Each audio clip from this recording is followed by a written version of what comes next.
non-jumper measure of the for subharmonic functions and the zero mass conjecture. So please start. Thank you for your introduction.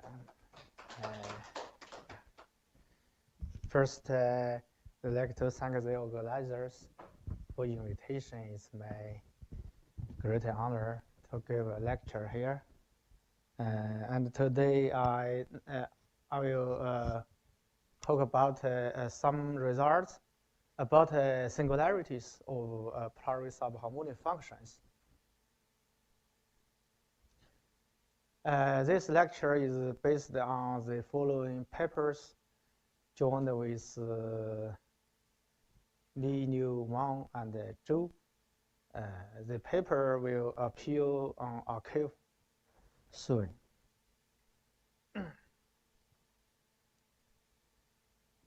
This is the outline of my lecture.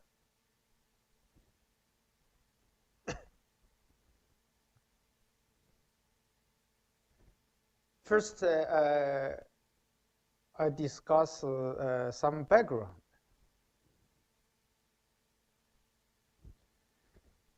So, by definition, a function defined on D, where D is a domain in Cn, is Poiret subharmonic if it satisfies the three conditions. The first one is that phi is not identically minus infinity, and phi is upper semi-continuous, and phi is harmonic on any complex name. Here, subharmonic means that it satisfies the submean inequality. We will use PSHD to denote the space of Poiret subharmonic functions on D. Here, we should note that minus infinity is allowed to be the value of phi.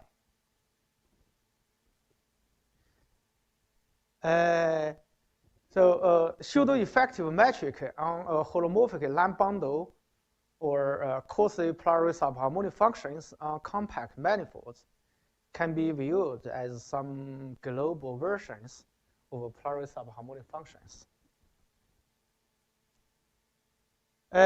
Some examples of Poiret subharmonic functions.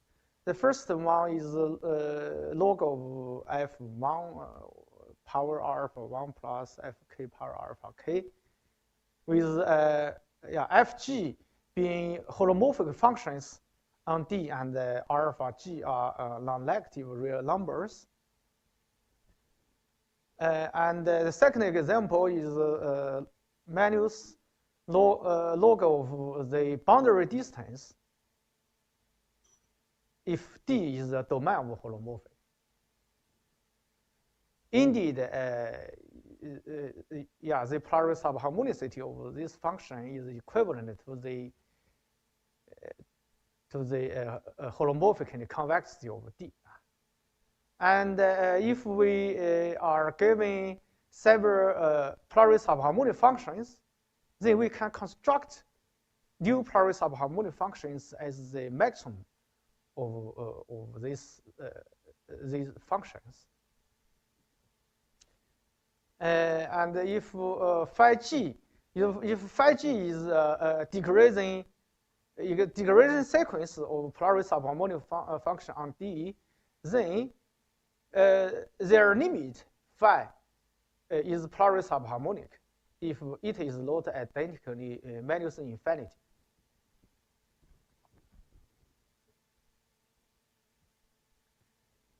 So we give a definition of singularities of Poiret subharmonic functions. Let phi be a Poiret subharmonic function on D, then a point z0 in D is called a pole of phi if phi 0 equal to minus infinity. And Z0 is called a singularity of phi if it satisfies this condition, or equivalently, phi is unbounded on any neighborhood of Z0. Yeah. In other words, phi is not bounded below on any neighborhood of Z0. Here we remark that by upper semi-continuity of phi, phi is always bounded above on compact subsets.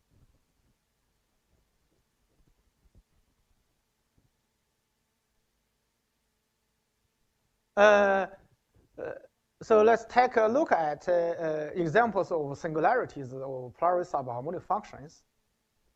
We consider the Poiret subharmonic function mentioned above. Then it is clear that the set of poles of phi equals to the unbounded locus of phi, and is given by the common zero of the holomorph functions f1, f2, and fk. So, in principle, this study of analytic subsets can be covered by the study of singularities of Poiret subharmonic functions.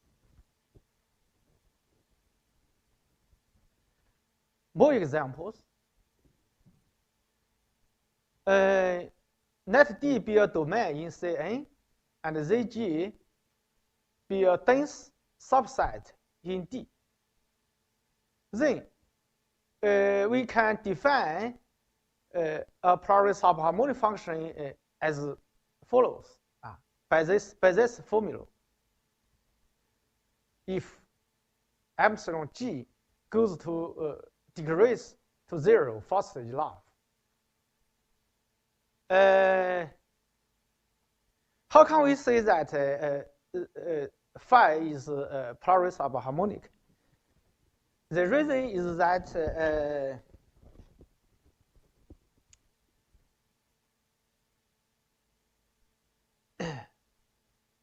we can, for example, we can assume that D is contained in the unit ball, and we consider phi n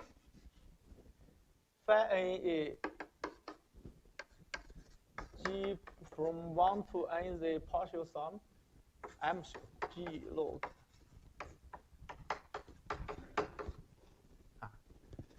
Then phi n is a Poiret subharmonic function, and it is negative. Since the distance from Z to Zg is less than 1, if we assume D, the diameter of D is less than 1. And phi n is decreasing.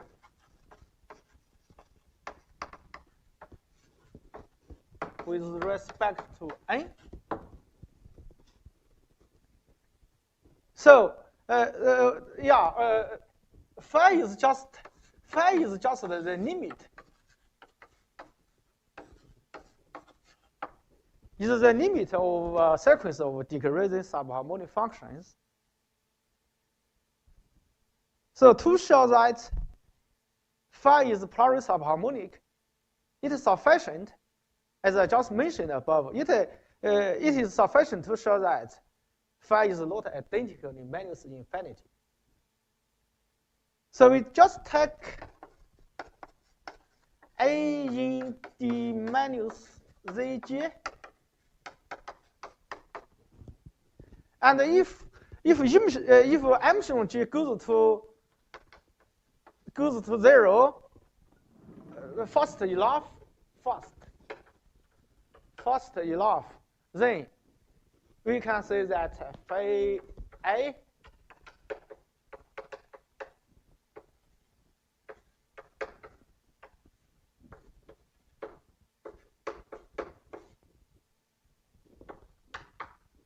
is greater than minus infinity. We can take we can take epsilon g is small enough, which means that phi is not identically minus infinity. So phi is Poiret subharmonic.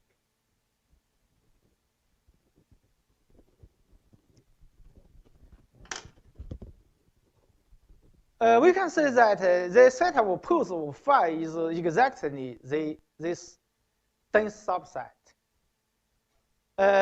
So the unbounded locus of phi is the whole D. In this case, both the pole set of D and the unbounded locus are dense in D. We can modification this construction and consider the following example. Here Zg is the same subset, and epsilon g is the same number, but here we take a cutoff by minus ng. We assume that ng goes to infinity very fast. Then this function phi is Poiret subharmonic on D.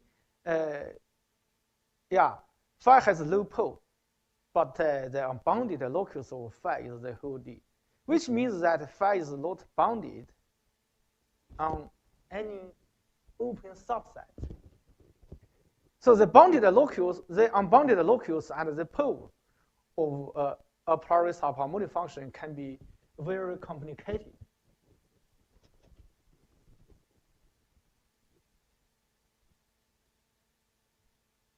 This study of singularities of Poiret subharmonic functions plays prominent roles in areas such as several complex variables and complex geometry, and algebra geometry, and complex dynamics of higher dimension, and number theory, for example, Arago geometry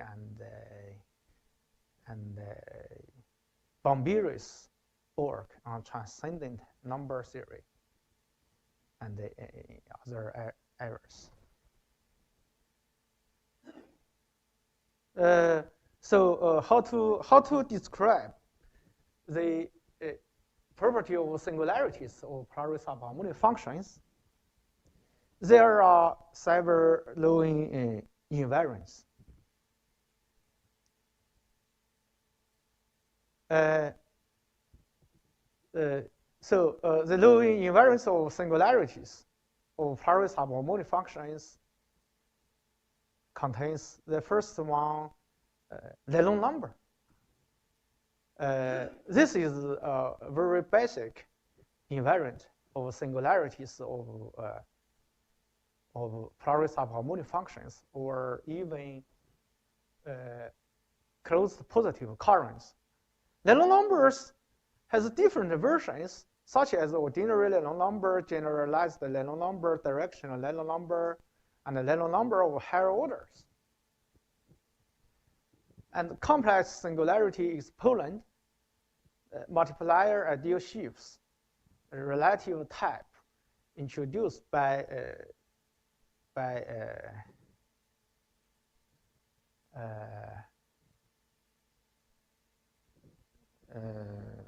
Rashkovich, and the residual mixed Monge-Ampère mass that is the center of my lecture, and some other invariants.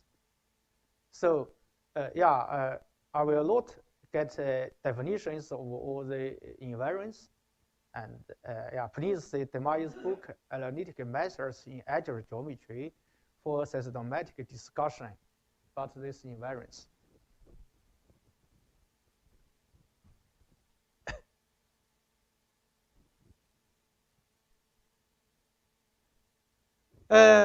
So we first give a definition of Lelong number.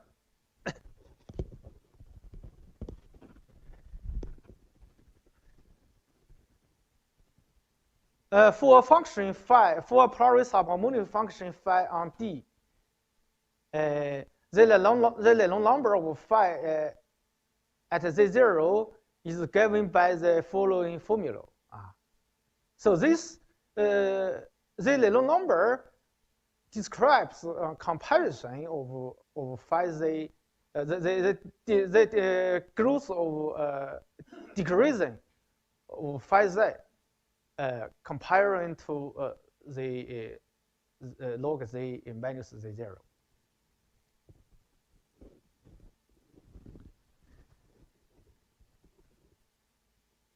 So from this formula, we say that the little number can only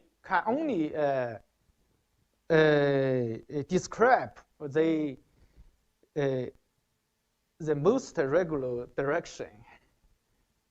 The growth condition or the decreasing speed along the most regular direction of phi. An example is as follows. If phi is just log f for some holomorphic function on D, then the little number equals to the vanishing order of f at 0. The vanishing order is defined to be the order of vanishing of derivatives, partial derivatives of f at z0.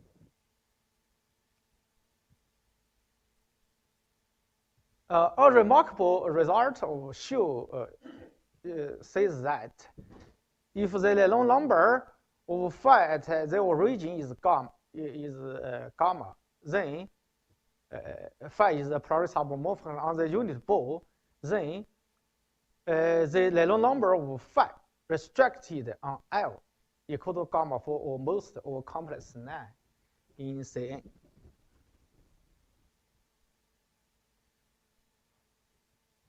We can define little number of higher orders.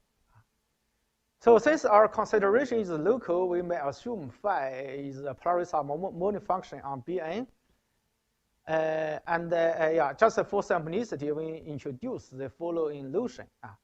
We say that phi is admissible if the unbounded locus of phi lies inside a compact subset in Bn.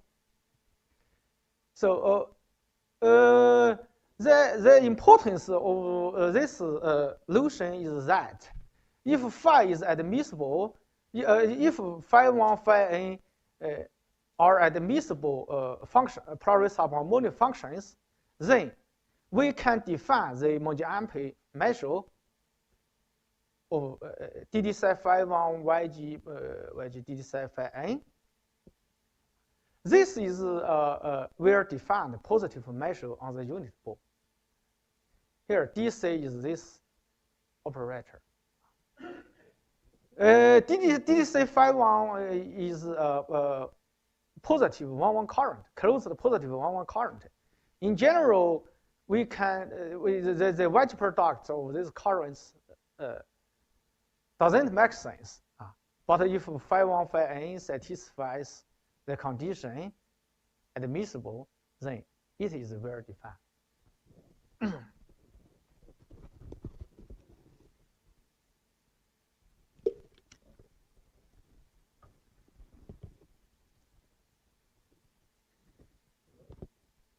So if phi is a priori subharmonic function on Bn that is admissible, and J is an integer less in among 1 and n, then we define nu g phi as this number.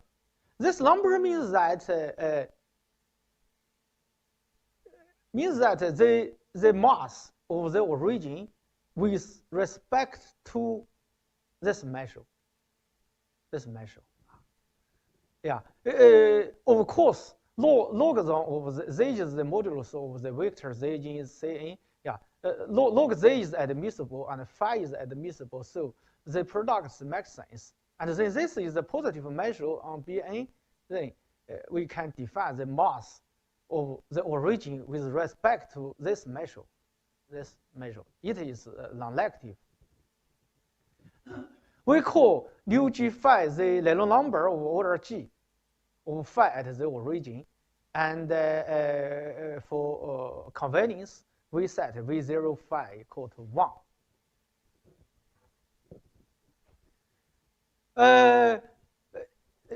One can show that for G equal to 1, nu 1 phi is just nu phi 0. It is the ordinary random number of phi at 0 that introduced above. Of course, this is a non-trivial result. And for G equal to n, nu n phi is just the digit set phi n, the mass of the origin with respect to this measure, and it is called the residual Monge-Ampere measure of phi at 0. So nu 1 and nu n are very important invariants.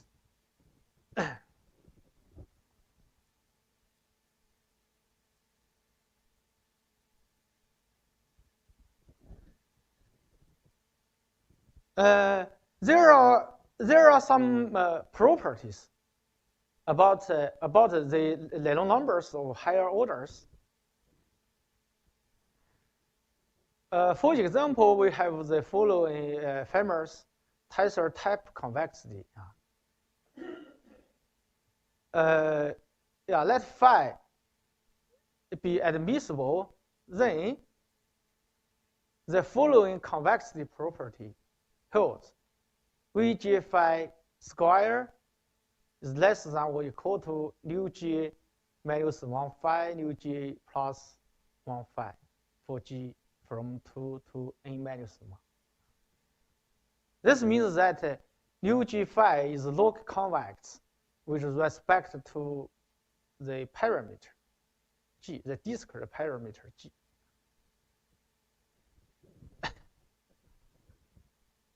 In algebra geometry, we have similar inequalities for Hilbert sum of multiplicities of ideals in a local ring.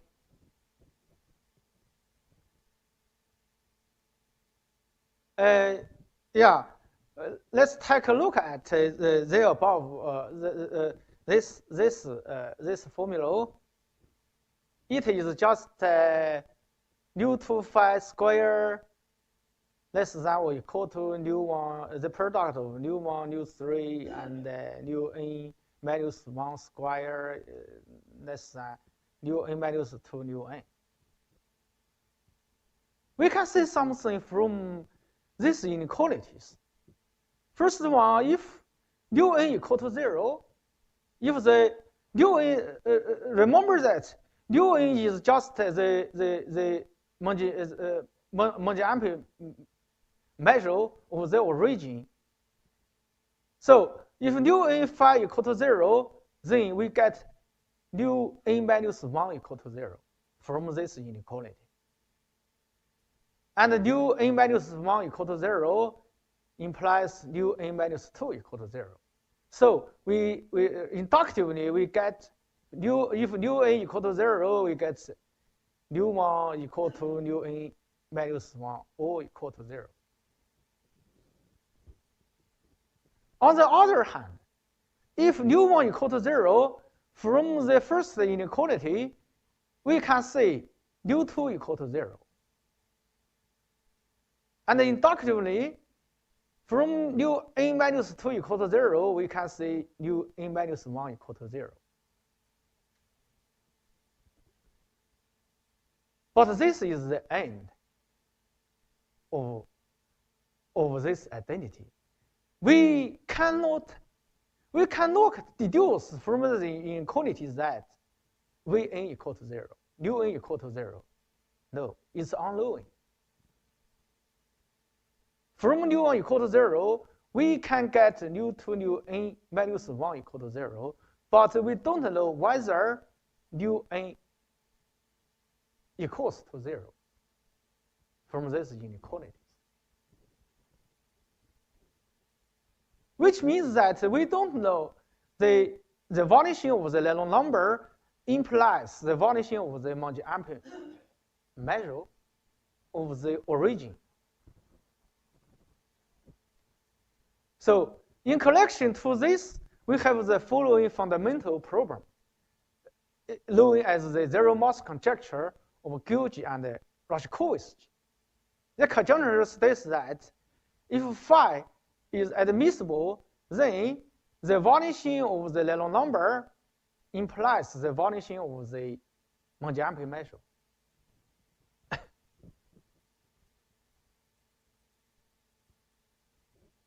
We have said that the converse implication holds. So if the conjecture is true, then we get the equivalence of the vanishing of the Lelong number and the vanishing of the Monge-Ampere measure.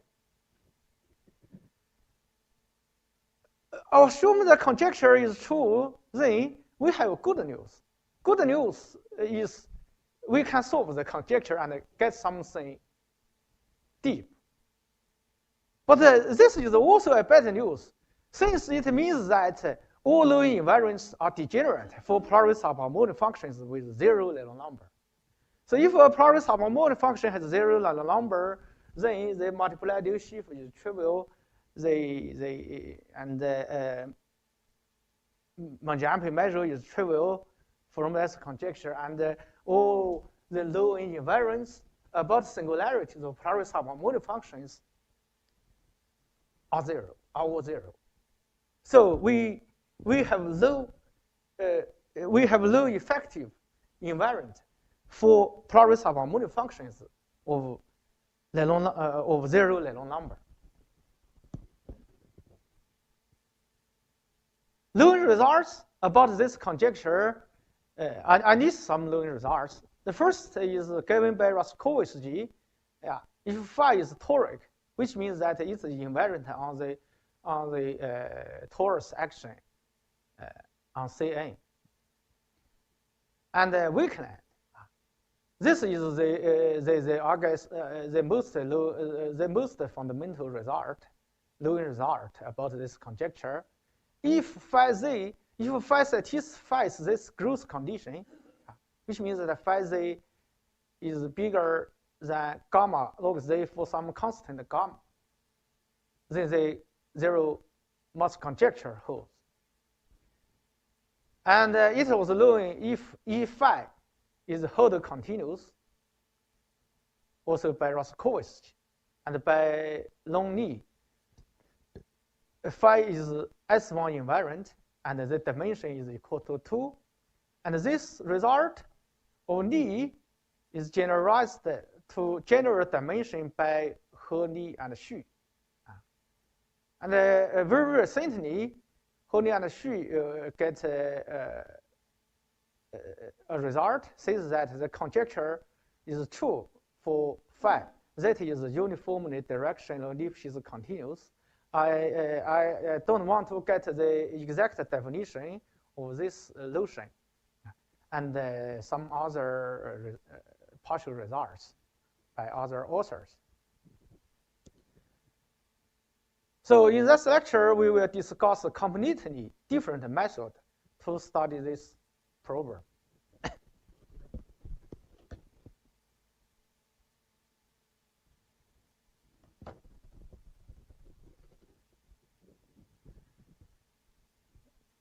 The first main result. The first main result is the following. Assume that phi is a Poirot subharmonic function on Bn, and cos psi is a Poirot subharmonic function on Bm. They are admissible, where n, m are positive integers. If the Lelong number of phi is 0, then for a linear transformation from Cn to Cm outside a pluripolar set, it holds that the Monge-Ampere, the residual Monge-Ampere mass of this function at the origin vanish. where Asian psi is the composition of psi and the linear transformation, and given by its value at z is just the cos az. Cause that A is a linear map from Cn to Cm. So we don't know if nu in phi equal to 0, but we get the vanishing of the Monge measure for another related function. Here, A can take in the space of linear transformations outside a polar set, but we don't know the exact form of the polar set.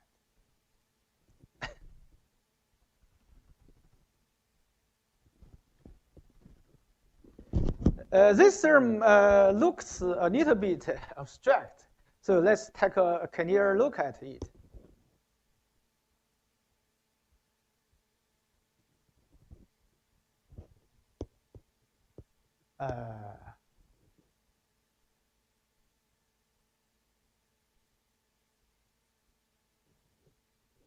First, we take a look at corollary.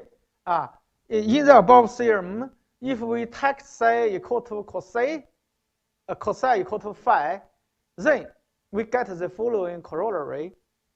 Suppose phi is a Polarity submodel function on Bn is admissible. If the Leland number of phi is 0, then for linear transformation from Cn to itself outside a polar set, it holds that the Monge measure of this function is 0. So what does the corollary tell us? If we could take A equal to the identity map here, then maximum of phi and I star phi is just phi. If I is an identity map. So the maximum of phi and I star phi, sorry, this should be I star phi, equal to phi, and hence we get nu in phi equal to 0. So we get the zero mass conjecture if we can take A to identity. Unfortunately, from this corollary, we can just take A sufficiently close to the identity map. Indeed, a polar set must have 0 measure. So for almost all A in this linear transformation, we have this result. So we can take A sufficiently close to the identity map. So in this sense, the above theorem or the corollary means that the zero mass conjecture is almost true.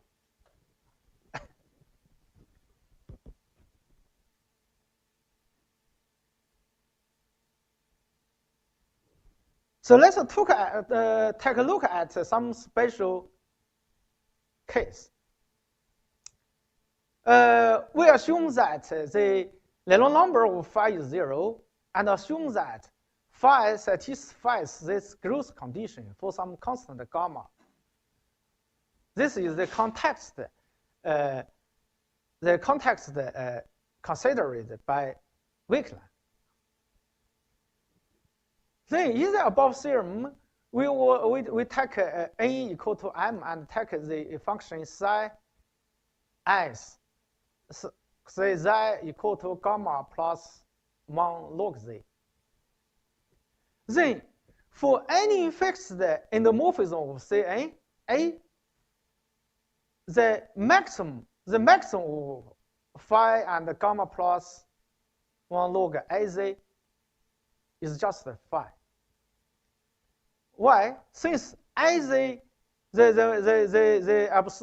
absolute value of Az is less than the norm of Az times the norm of Z. So this formula gives us that maximum phi S star cos A is just phi. And from the above theorem, we say that nu in phi equal to 0. So in this case, from the vanishing of the Lennon number, we can get the vanishing of the Monge-Ampere measure. So we recover weakness result.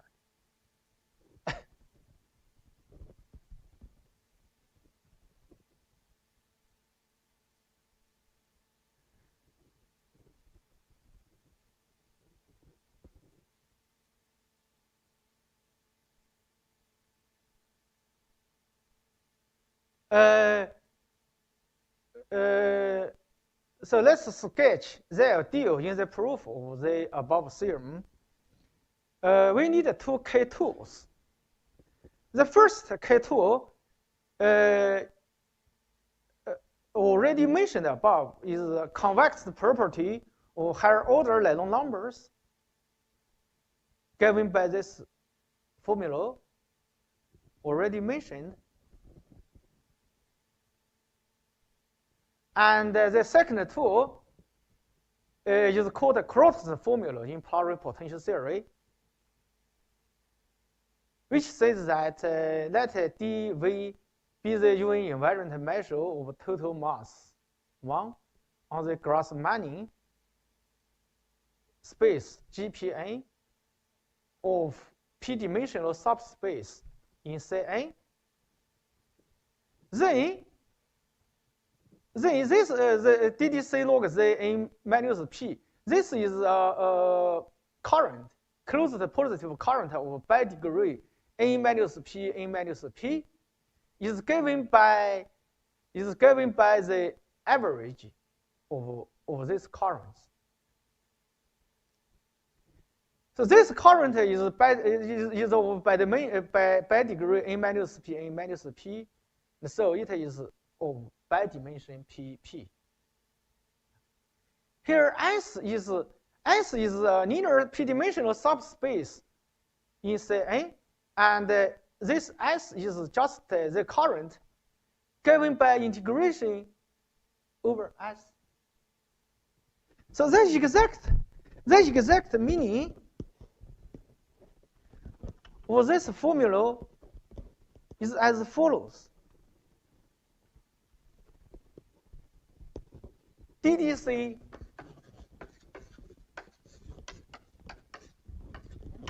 n minus p is a current of by degree n minus p.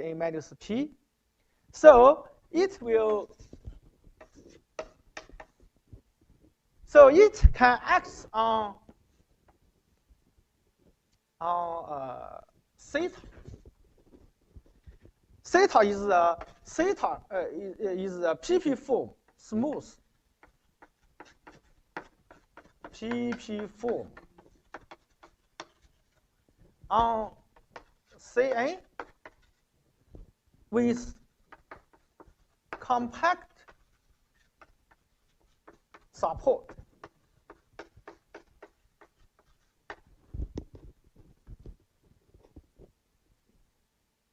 And so the formula says that this number is given by S, given by the integration on the Grassmann, and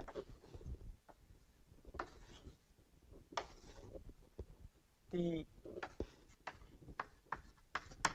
dV is the measure, the unique UN invariant measure on this Grassmann, and since theta is a PP form, is a smooth PP form, so the integration of theta over a p-dimensional subspace makes sense.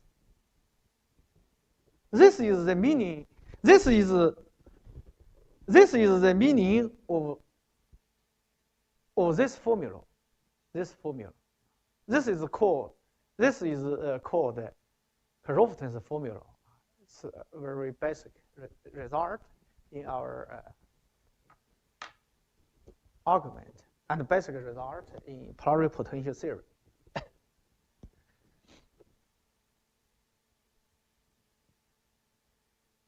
So let's sketch the ideal proof. First, we repeat theorem here. Yeah, let's recall that phi cosine are Paris harmonic functions on Bn and Bm respectively and admissible. And if nu 1 phi equal to 0, then for endomorphism A from C into homomorphism from C into C outside a pluripolar set, it holds that the Monge measure of this function is 0 at the origin.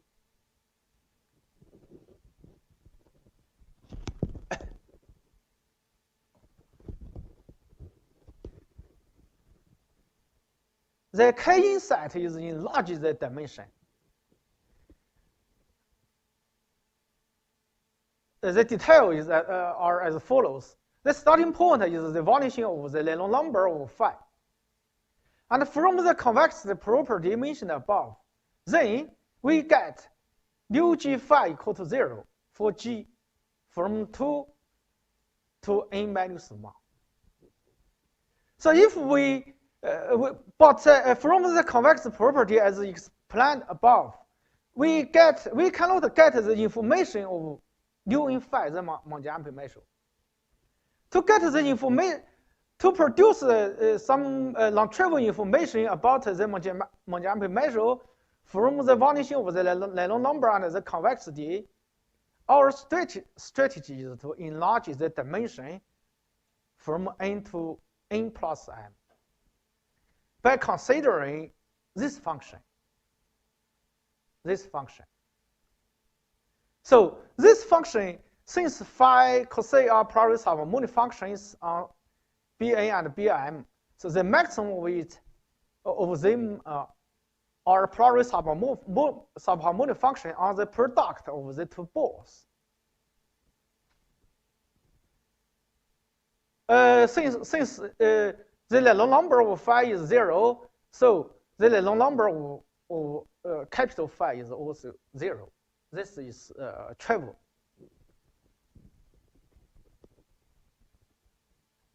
Okay.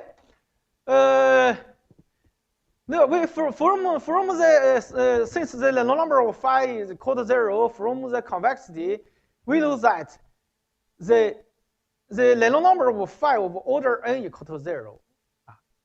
Why? Since our dimension of this space is n plus m, so we can deduce from the vanishing of the Lelong number to the vanishing of this Lelong number of order n. This is the K inside. It's very simple, but very powerful. So using the Crofton formula given above, we say that this integration is just given by this integration. So this is 0. This is 0. Since this is 0, so the numbers inside the bracket is non-negative. So from the vanishing of this integration, we know that the integration should be 0 for almost or as in the gross money.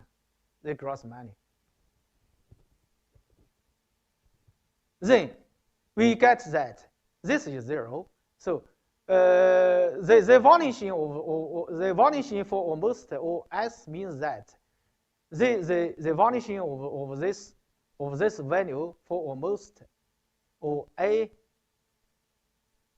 in the linear transformation from Cn to Cm. So how can we go from this vanishing to this vanishing? The reason is very simple geometrically.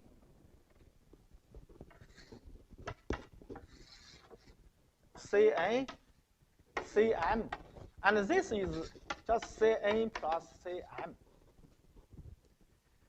The gross money is just the space of n-dimensional subspace inside Cn plus m. So generically, as a subspace of dimension n looks like it. And it is so generic S is given by a map, a linear map. Z is the graph of a linear map, generically S. So S generically. S is just the graph.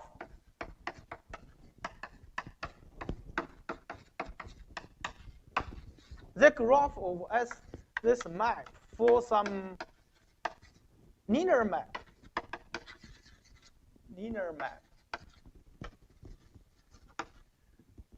A from Cn to Cm.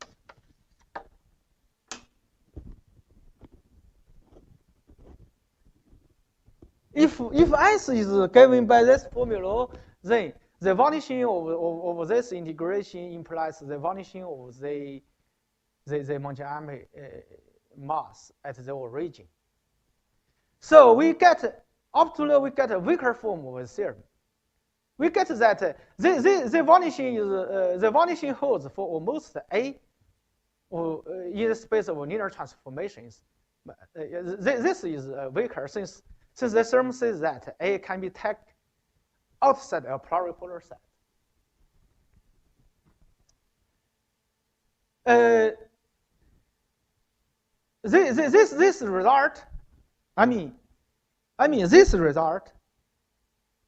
This result, weaker result.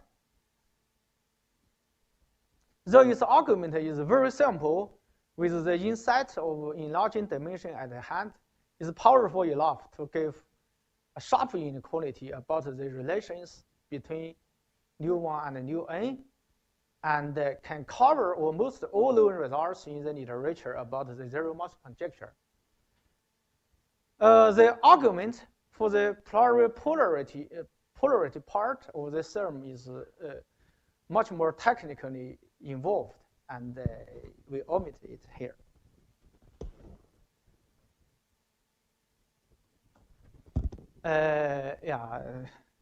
Have enough time to talk, so I'll just skip this one. A remark: the above theorems can be generalized to functions in the so-called Segre class.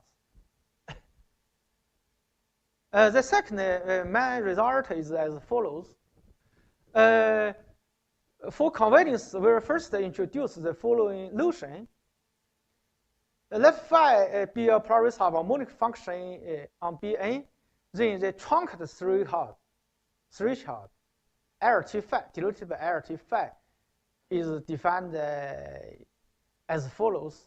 It is the lower limit of Fr, and Fr is given by this formula. The following, by intuition, the formula means that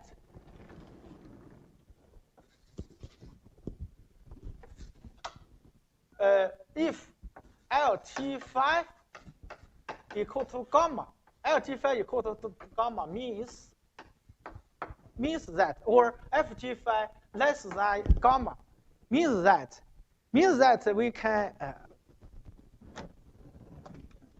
LT phi less than or equal to gamma means that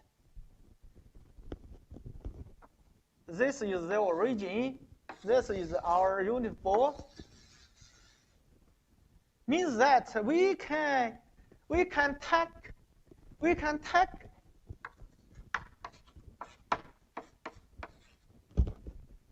a decreasing number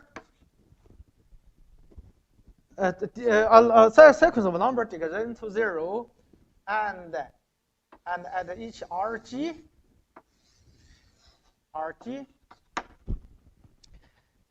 is this sphere of radius RG. Then this sphere has a neighborhood.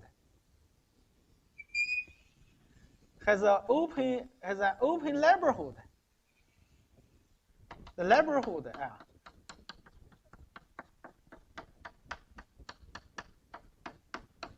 this is UJ. UJ is an open neighborhood of RG, such that phi z gamma look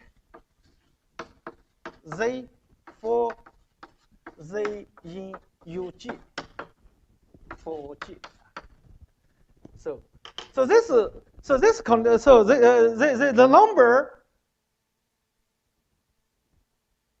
So the number, the truncate threshold, the number also describes growth condition of phi near the origin.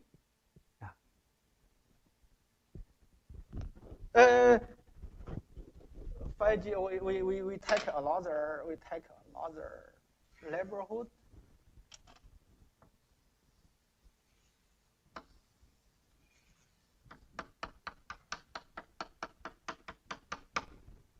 But this number can only control the growth of phi inside this neighborhood. But we know anything about its growth outside the open neighborhood.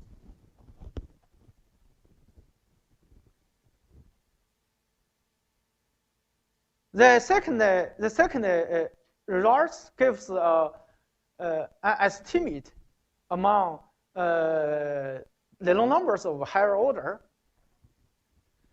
So suppose phi is a Polaris harmonic function on Bn such that the truncate threshold is valid. Then for every numbers beta 1 beta n minus 1 such that there are some equal to 1, we have the following estimate. The Monge measure is less than or equal to mu1 phi over gamma beta 1 power and the last term is gamma n.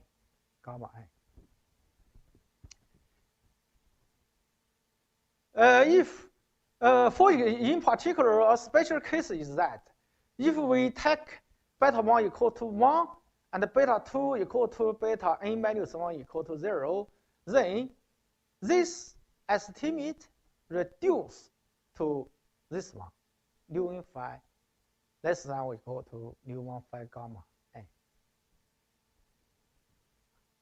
From this, we say that if mu1 equal to 0, then mu n equal to 0. So the zero mass conjecture holds for the functions with finite truncate threshold. Later, we will say that this estimate is optimal and can give some non-trivial combinatorial inequality.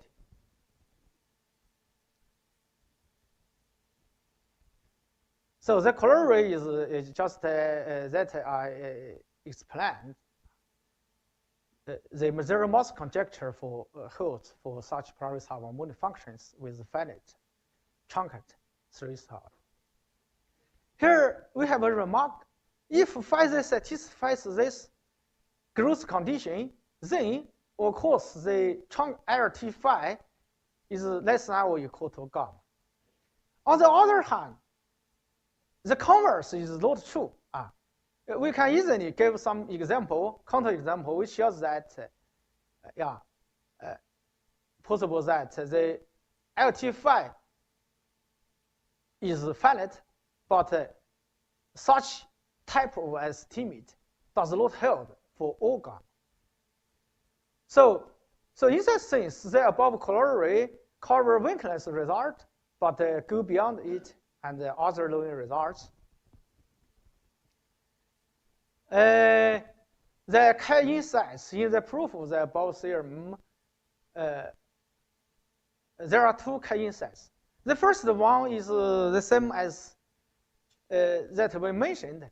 Enlarge the dimension from n to n plus m, and consider the function. The function is the maximum of phi and gamma log w. Here zw, z less in Cn and w in Cm. And then we get an estimate, but the estimate depends on m, the number m. The second key insight is that we can take m. The m is arbitrary here, and if we take m go to infinity, then we get an optimum estimate.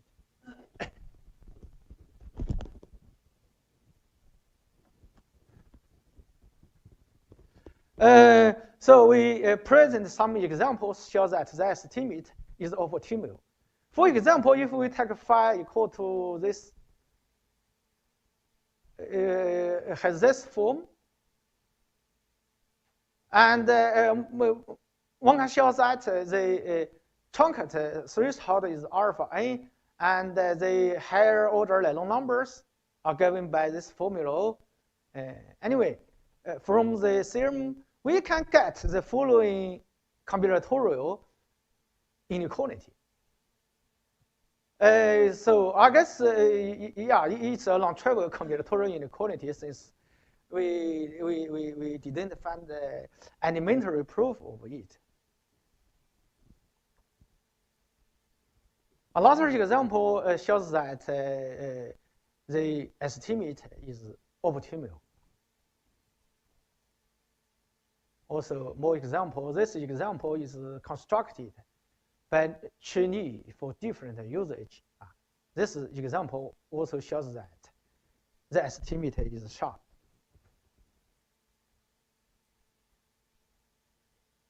I discuss the relations to some knowing results of the main result. So if phi is a Paris subharmonic function in Bn, which is invariant under S1, and we denote lambda phi, denote by lambda phi the maximal direction Lelong number, which means that roughly the maximal Lelong number along directions. Then we have this estimate with Cn equal to 1. Cn is 1. The estimate given by Horny-Hsu looks the same form, but with unknown constant Cn depends on the dimension of n. The proof is given by showing that the truncate, the RT phi, is less than lambda phi. Also, for Paris subharmonic function with uniform directional Lipschitz continuous near the origin, and we can define something called directional Lipschitz constant by kappa phi, and we have this estimate. This generalized result of Horny-Hsu. And finally, if E phi is whole continuous, then Roscoe shows that there must conjecture holds. We can cover this result by showing that this number is finite. Finally, I remark that indeed we can construct some example with infinite truncated threshold, but the zero mass conjecture still holds. So this cannot be covered by our result. Okay, I stop here. Thank you.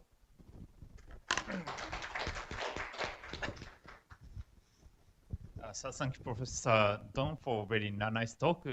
Are there any questions?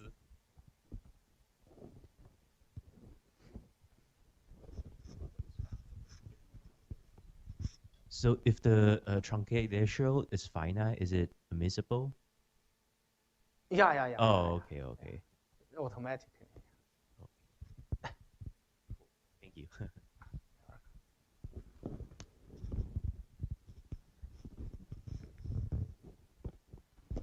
Any other questions? If not, let's thank the professor again. Say thank you. Thank you.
Yeah, so the next speaker is Professor Yaron Tsao from Morningside Center of Mathematics and Institute of Mathematics, Chinese Academy of Science in Beijing. He's a famous expert working on algebraic geometry, differential geometry, and mathematical physics. Before moving to Beijing, he was a senior research scientist in Riken Items in Japan, where he also received an award called the BIFO Award for his achievement in the study of Donaldson Thomas invariance Moravia fourfold. And today he will talk about towards the verification of Donaldson V10 TKFT. So please start. Thank you very much for the introduction. Okay. Yeah, I want to thank the organizer for giving me this opportunity to speak. So I will start introducing this TQFT, and then I move to this Donaldson-Witten TQFT and try to explain this. What do I mean by complexification of such a TQFT? Okay, so what is TQFT? So it literally means topological quantum field theory. So in Chinese, it's 拓扑量子场论. So it's topological means it's metric independent, and it computes some topological invariance of your base manifolds. Okay, so actually such objects are studied by many famous people. Actually, there's 4 people: Donaldson, Jones, Witten, and Kontsevich. So they got Fields Medal because of their works which are related to this TQFT structures. So let's see what is TQFT. So it's let's say we consider the 3D case, where for closed free manifolds D here, we associate a vector space. Let's say a vector space over this rational numbers, this HD. And for 4 manifolds, typically let's draw this 4 manifolds, possibly with boundaries on 3 manifolds. Then we get a morphism between vector spaces. So here there's a boundary of 3 manifolds. Then we get a linear map from this vector space associated to D1 here to the tensor product of vector space associated to D2 and D3. Okay. And in the special case, when this boundary is empty, in that case, we associate this vector space just the underlying vector space Q here. So then this will become a map from Q to Q, which I wrote as Q. So we thought that this is as a number, actually, for 4 manifolds without boundary. Because I will talk about Donaldson-Witten TQFT. So there are many ways to realize such general structures, but the thing relevant to us is coming from so-called gauge theory. So let me just briefly say what is gauge theory. So gauge theory studies a so-called vector bundle on a smooth space. Let's say X is a smooth manifold and E is a complex vector bundle. Then the things are relevant are so-called concept of a connection. The connection is a linear map from the section of this bundle E to the section of bundle E twisted by a one form on X. And they satisfy the Leibniz rule. And there's a big symmetry on this space of connections called a gauge transformation, which is an automorphism of this vector bundle which cover identity in the base. Okay. Such group of gauge transformation acts on this space of all connections. So then we take the quotient of this, we consider the orbit of this gauge transformation on this connection space. So this is, roughly speaking, an infinite-dimensional smooth manifolds. And we are interested in some finite-dimensional, possibly singular space inside this infinite-dimensional manifolds, typically cut out by nonlinear or linear partial differential equations. Okay, So now what is Donaldson-Whitten TQFT? So it's a combination of the previous two pages. So for closed free manifolds, let's say oriented, morally speaking, we should associate a vector space to this setting. So the vector space, in this setting is we consider this space of all connection modulo discrete transformations, and because these are free manifolds, there's a Chern-Simons function on this object space, and basically we consider the so-called Floer homology or instanton Floer homology, which is heuristically speaking, is the infinite dimensional Morse homology of this Chern-Simons functions, where we consider critical points and gradient flow lines between critical points. And for oriented closed form manifolds, we should assign some numbers, as we said in the previous page. In this case, it's a count of so-called anti-self-dual connections or instantons on these form manifolds. So this is typically this is famous Donaldson invariance counting these instantons on form manifolds. And then on form manifolds with boundary, let's say these are two form manifolds with boundary, common boundary D free. These are closed free manifolds. Then we should get a vector space, a vector in this vector space, as we said, because this is empty. We goes to here. This is a vector. And we get a dual vector from here to here. And then the pairing of this vector and a dual vector give you some numbers, which should be the glue of these two form manifold with boundary on this. This Y is a closed form manifolds. Okay. So as I said, these things is this definition comes from counting gauge theoretical solutions. So in this case, we're in closed form manifold, we just count anti-self-dual connections. And on this form manifold, for closed form manifold, we count anti-self-dual connections. For a form manifold with boundary, you just count instantons with boundary conditions on this 3D space. That's why you get this vector in this vector space. Okay. Okay, now we want to do complexification. So what is a complexification? So everybody knows that we can complexify real numbers by complex number. And we replace this real coordinate x by complex coordinate. Z is equals to x plus iy. So I is the square root of -1. And you can also consider this so-called real volume form. This is differential form written in terms of this coordinate x1 to xn. And you can replace that by complex volume form, just a dz1 wedge to dzn. Okay. So we know that a real manifolds having a real volume form correspond to given the so-called orientation of this manifolds. So it's a real oriented manifolds. So the complexification of this notion is a manifold with complex manifold with holomorphic volume form or complex volume forms. And this is exactly Calabi-Yau manifolds. So this is a picture of Calabi-Yau. Calabi and Yau, this is a picture of Calabi-Yau. So everybody knows this is important in this string theories and many other subjects.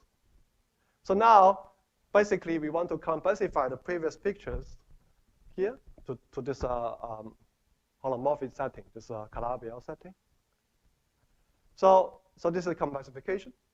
So we complexify real-oriented free manifolds by this Calabi-Yau free folds. Then in this case, we still have Chern-Simons functional, but this is a holomorphic Chern-Simons because you have a holomorphic volume form to wedge on your original Chern-Simons form. And then you consider this infinite dimensional complex Morse theory. Okay. So literally speaking, so this is you should pretend this is a nice maybe holomorphic functions or regular functions or polynomials, and then you apply this vanishing cycle functors to these functions. Then you take the hypercohomology. Just roughly speaking, the idea of defining this the cohomology here. And for Calabi-Yau full folds, you count a complexification of these instantons, so-called SU4 instantons, where this SU4 refers to this holonomic group of your Calabi-Yau fulfults. Or more generally, just you can consider additive geometry objects like coherent sheaves or complex coherent sheaves on Calabi-Yau fulfults. Such things are called the DT invariants of Calabi-Yau fulfults. So now we try to link these two things. Before that, we should be careful about definition because, as I said, so this is infinite dimensional things, these functions and this space. So we should be careful. What do we mean by this? This is our state space or vector space here. Okay. So more precisely, we start with MD is a moduli of, let's say, stable bundles or sheaves on this D Calabi-Yau free for D. This D. To make sense the homology in the previous page, so people the key structure people use is the following theorem due to this Pantiv-Thom, Vakiev-Sorsi, and the Brown-Bussy-Joyce. So which says that the MD, this space, has actually more precisely has a derived enhancement with -1 shifted symplectic structures. So such things are notion introduced by PTVV as a generalization of ordinary symplectic structures. Okay, and the key structure of such objects is that locally it can be written as a critical locus of a regular function on some smooth schemes. So where U is a smooth scheme and phi is some regular functions. Okay, then we are in the finite dimensional case. What we can do is we consider the cover of this MD by this local critical chart. And on each chart, we consider the vanishing cycle homology, vanishing cycle complex associated to each function. And we try to glue such a local complex of sheaf over the whole moduli space. And then we take a hypercohomology. So that's the way that people define this vector space. So I want to say that this construction is due to the work of Brown-Bussy, Dubon, Joyce, Sandros, and also work of Kim Lee, where the gluing construction depends on actual data called orientation data due to conservatism and the Soberman.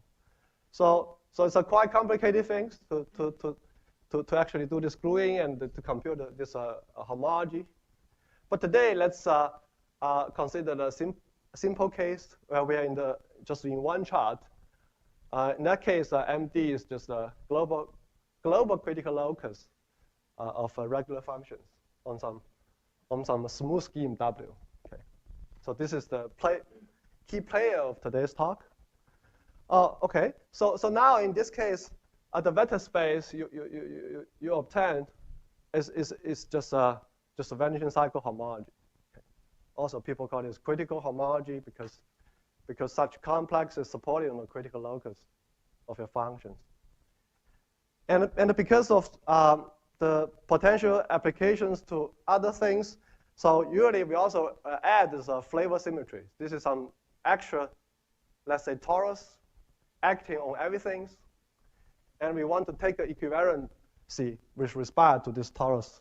We consider equivalent vanishing cycle homology. Okay? Okay, so this is our state space.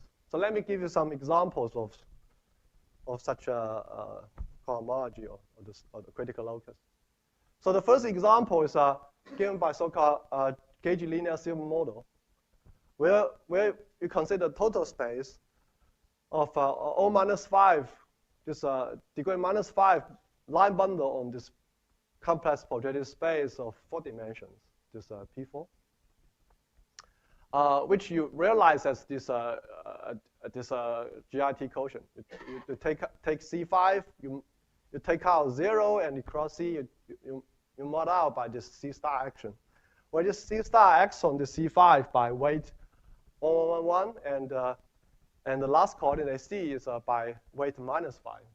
Okay, and the potential function here is very simple. It just times this last coordinate P with this famous quantity part, this Fermat polynomial, just x1 power 5 plus to the x5 to the power 5.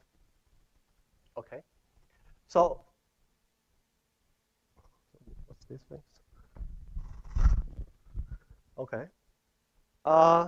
So the critical locus of these functions, you can easily calculate. So this is exactly the zero locus of this 20 polynomial, and you take your p equal to 0. This is the famous 23 folds in CP4. And so this critical locus, basically the point is that we realize 23-fold as a critical locus of a regular functions on some smooth scheme.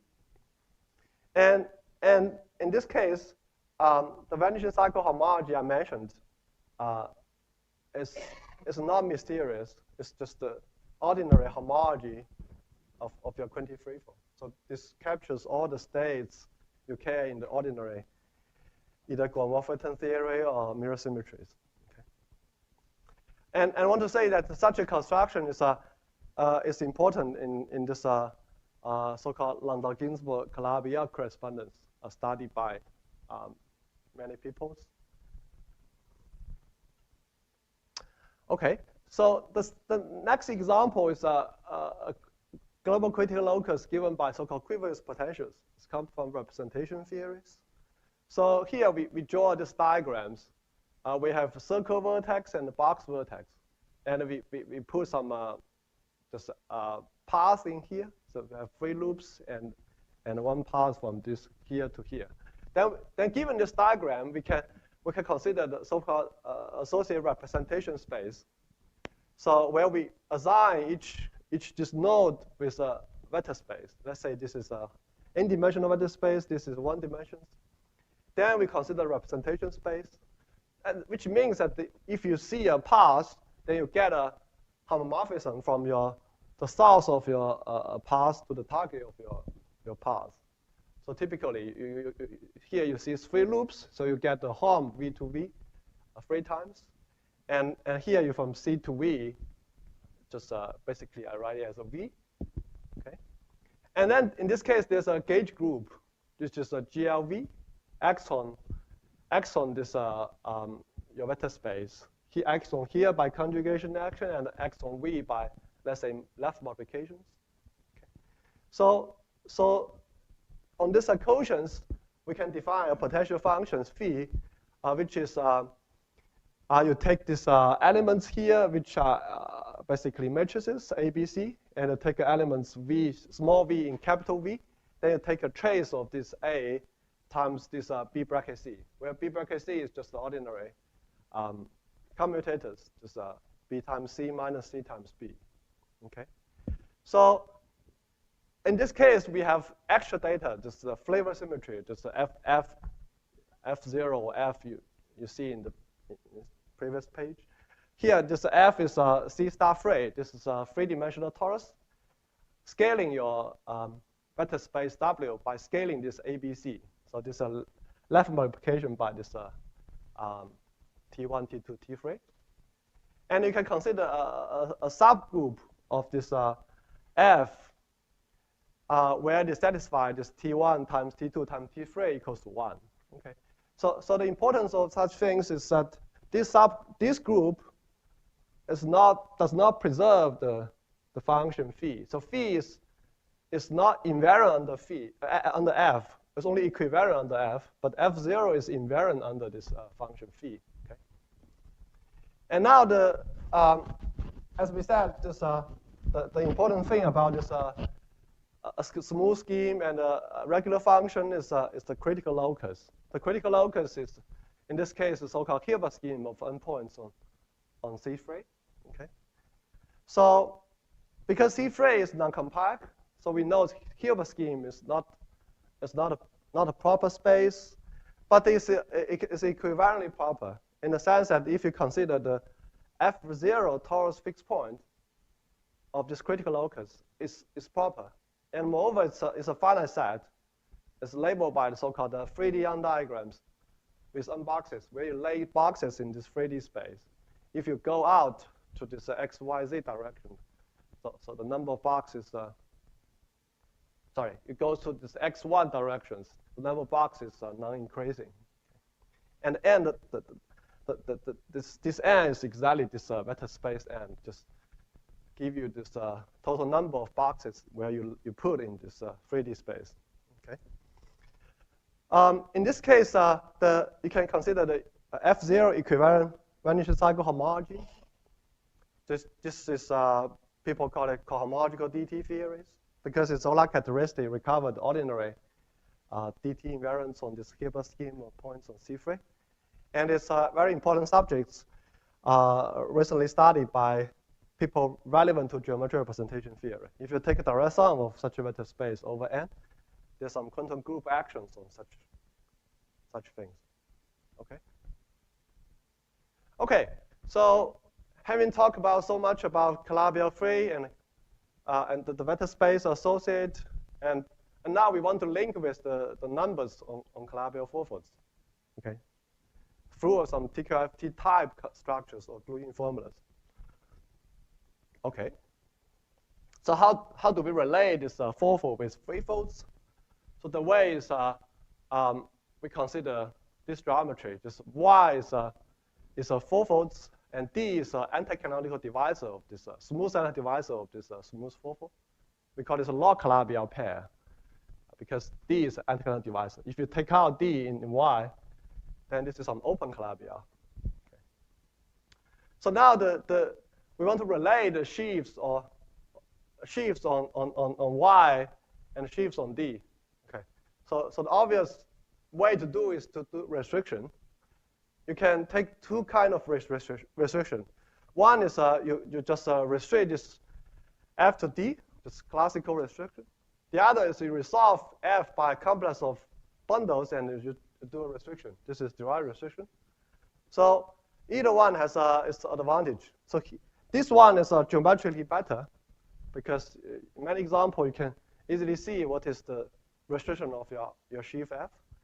But the second is homological behave much better in sense of homological algebra. Okay. For example, chain characters is kept under this derived restriction. Okay. If you vary your sheaf F. So we want to take both advantage. So we want to consider F such that classical restriction and derived restriction are the same. So this is a relative condition we put out on our sheaf. Okay, let's say an example where F is an ideal sheaf of a curve, let's say, C here. So I draw this naive picture. This Y, this ambient space, D is a divisor D here. Consider a curve, behave like a very transverse intercept with the divisor D, okay? So the relative condition required is C intersect D in a nice way, okay? And typically, such things form an open substack of your moduli. So it does not have compactness or properness. So a solution to get properness is you consider the so-called expanded pairs. Okay, you start with such Y and you consider a curve. When this curve intersect this divisor D in a not so transverse way, then you just do this blow up. You add in this bubble, where this is a projective bundle, a P1 bundle over this divisor D. Okay. And you keep adding such things, and you consider basically sheaf with, or ideal sheaf of curves with relative condition to all this boundary divisors. So if you fix topological data, this curve class, polar characteristic of your sheaf, so you only need the finite number of bubbles if you fix for any sheaf. So it's finally you stop in finite number of terms and consider configuration on that space. And the work of Jin Li and Baosun Wu, they've developed a moduli theory for sheaves on such expanded pairs with relative condition on the divisor D. Okay. So now this is pictures like this. So now you have this such a relative modular sheaf. We just denote MYD. It's satisfied that the derived restriction and the classical restriction are the same for all the divisors. Then what you can do is you can restrict to the last divisors, and it maps to MD, which is a modular sheaf on this divisor D. In this way, we interplay this 4-4 and 3-4. Okay. So the key thing, the key thing about this construction is this MYD is a proper. if y is proper. So you get some competence if you do this expanded pair constructions. Okay. So to sum up, given such a restriction map from this relative 4-form moduli to this 3-form moduli. So as we said in the beginning, let's, for simplicity, say our moduli on this divisor D is a Calabi-Yau 3-fold D is a global critical locus for simplicity. And now we have this restriction map. So now the question is, given this geometric constructions, what can you say about the enumerative part, or how do you extract the counting invariance from this map? So I want to say that this is a non-trivial statement, because these things is very singular, and this is could be also very singular. So now this the question is in the subjects, given such data, whether you can construct a map, it's a kind of pullback map from the target, this vanishing cycle homology, to the Bragg-Moore homology of your domain. Okay. So this is a question whether you can construct some natural map. Certainly, you don't want a zero map. You want some natural map such that when the target is a point, for example, you should recover previous construction of virtual class here.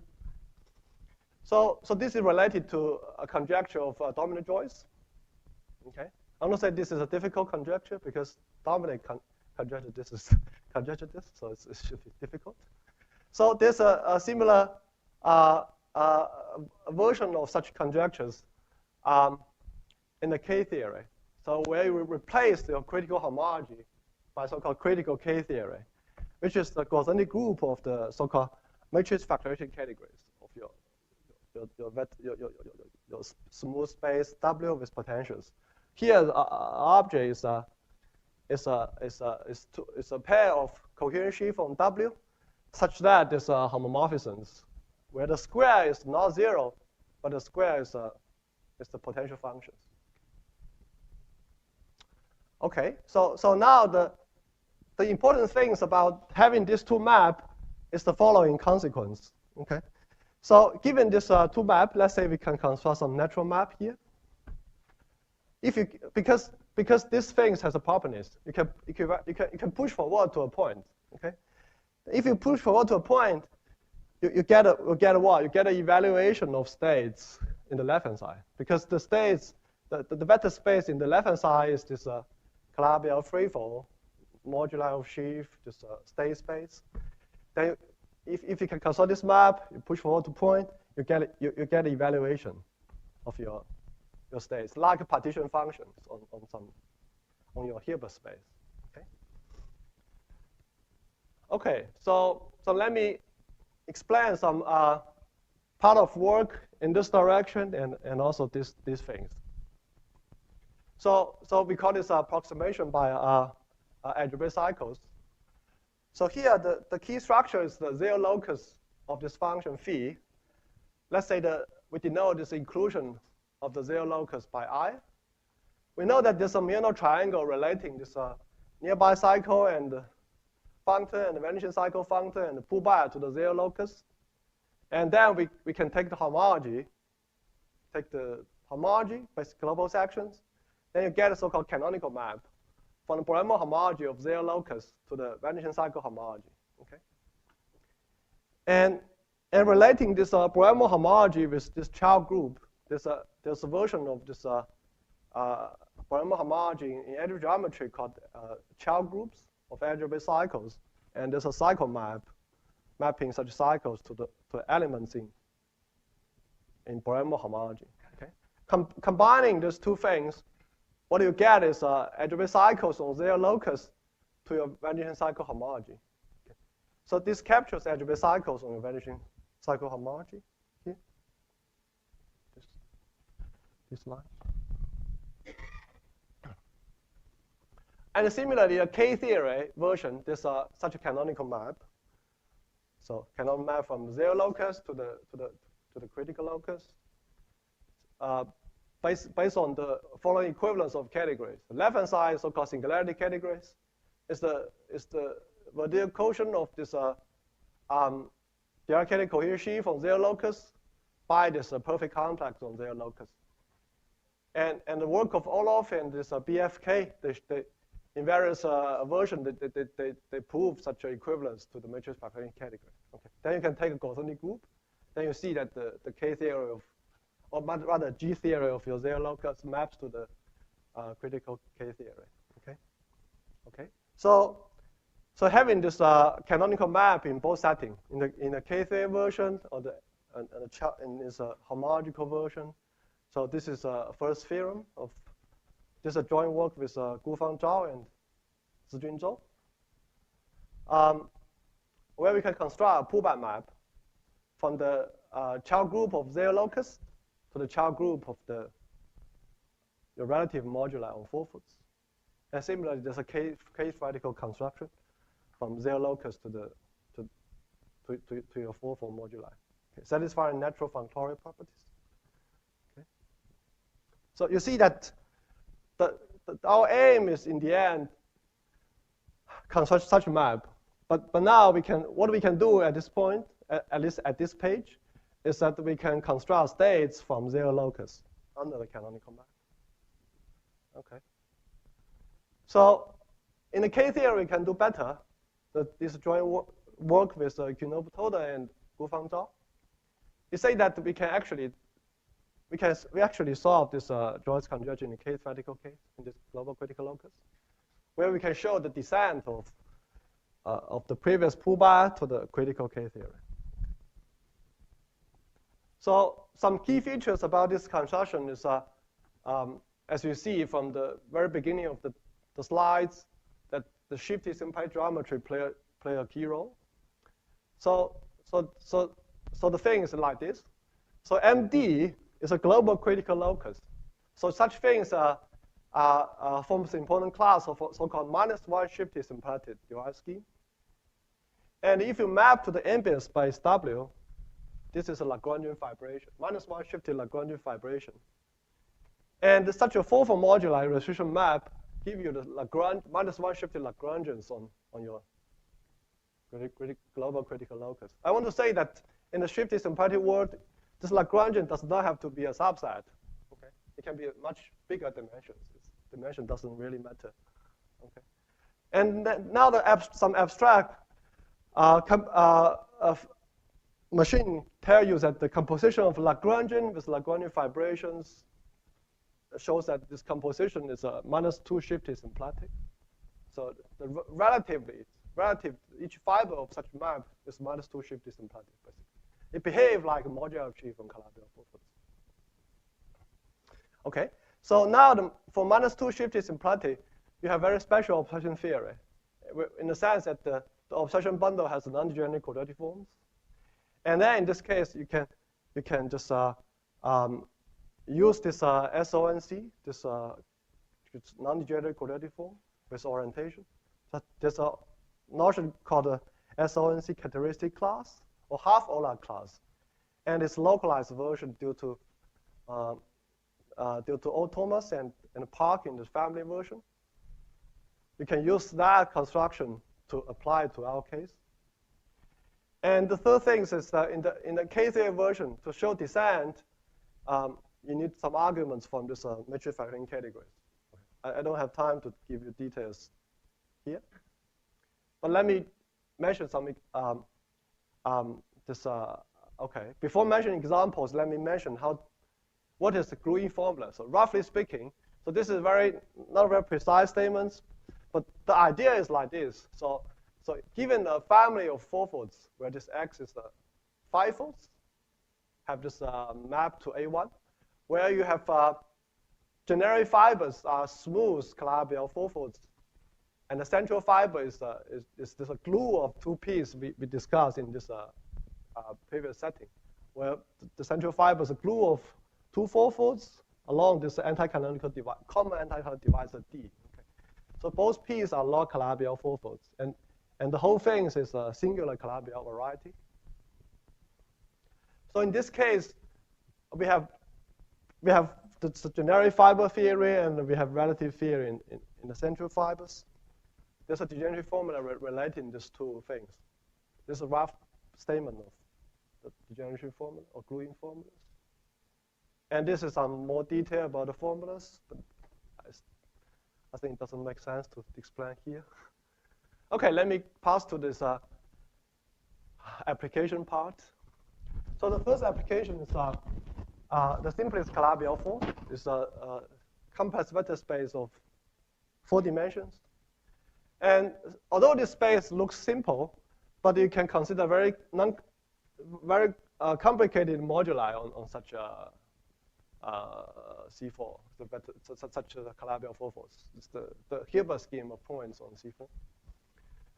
As in previous case, because this space is non-compact, so we need some torus action.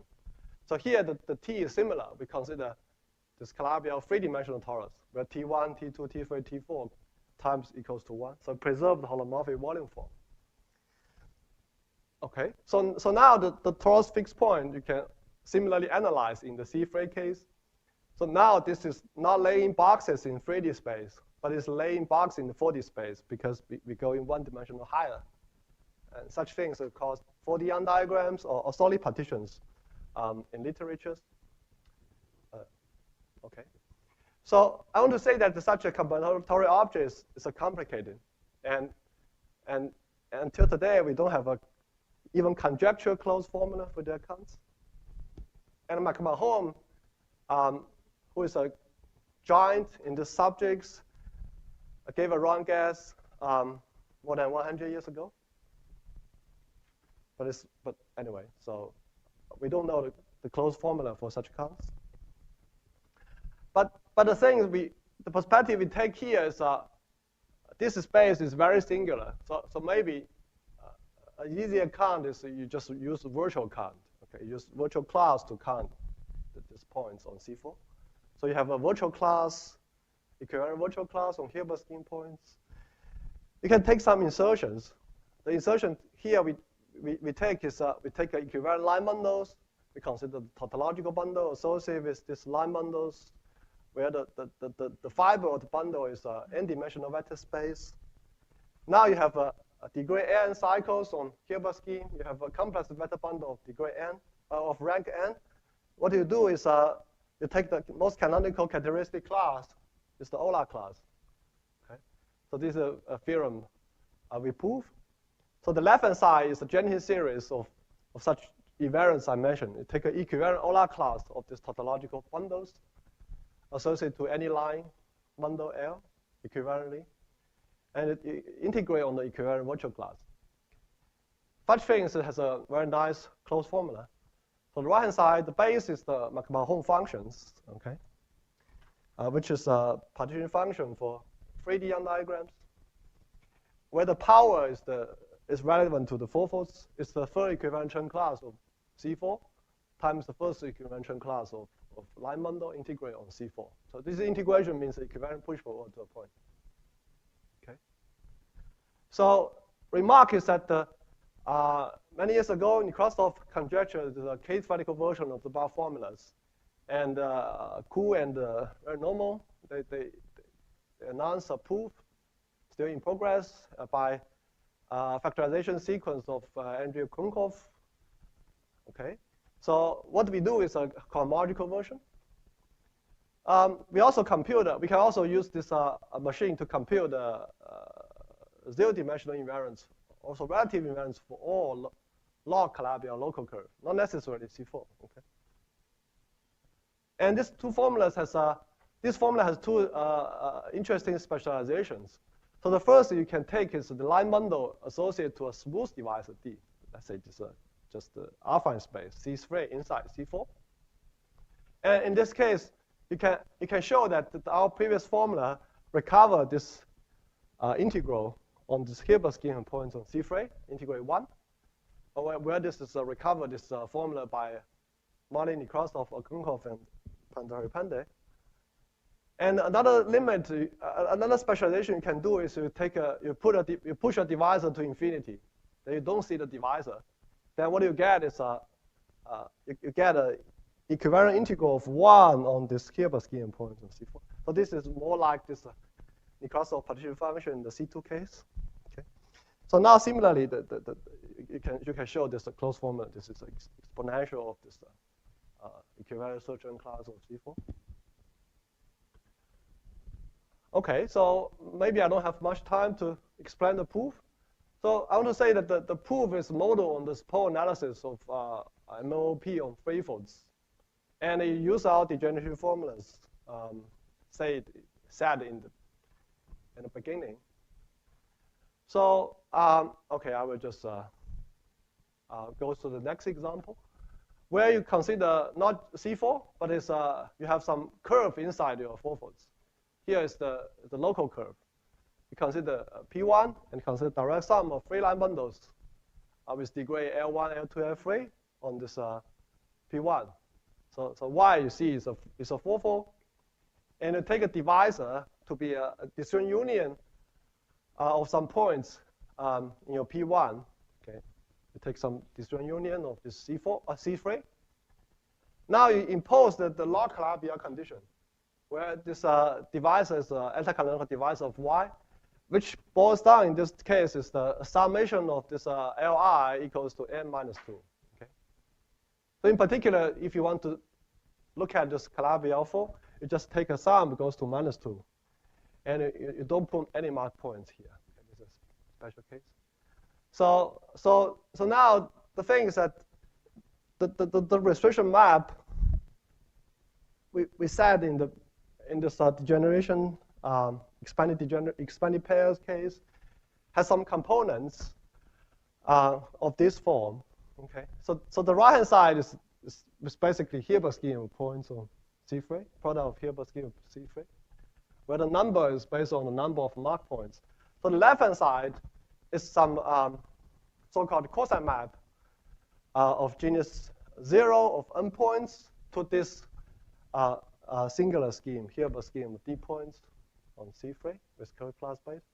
And this is this is a version where this domain curve is a P1 parameterized, in the sense that it's a chain of curves where this has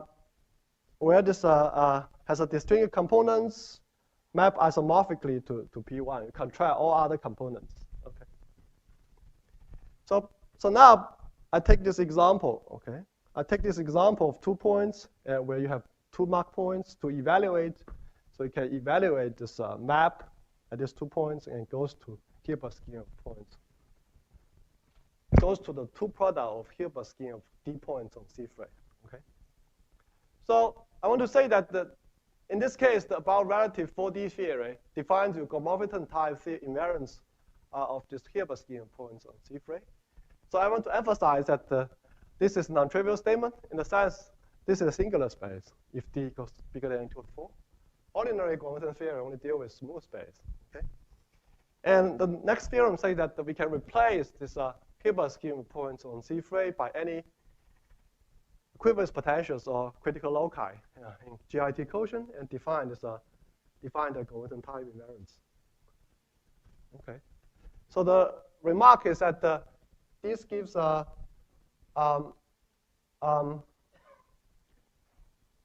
mathematical approach to partition functions of so-called gauge linear symbol model. Okay.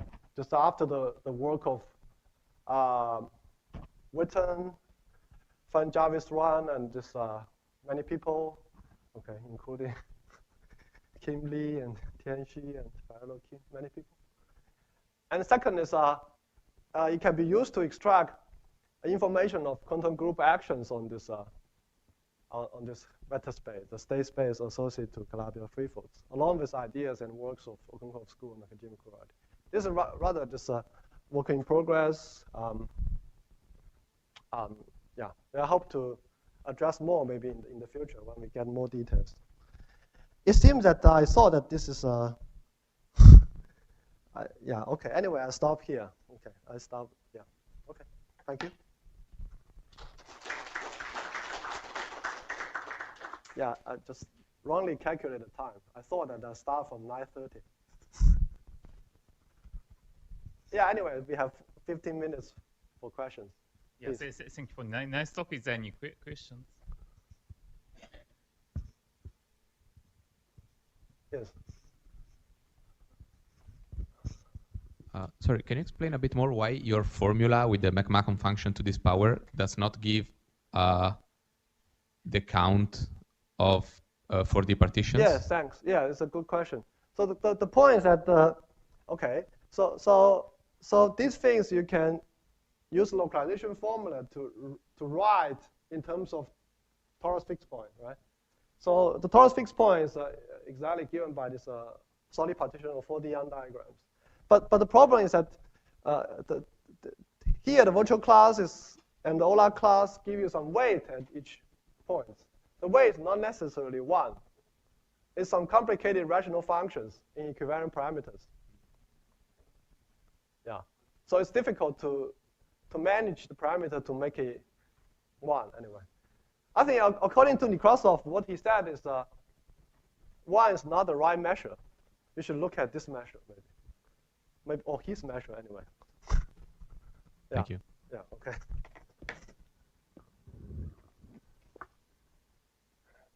If you cannot solve a question, you change your question.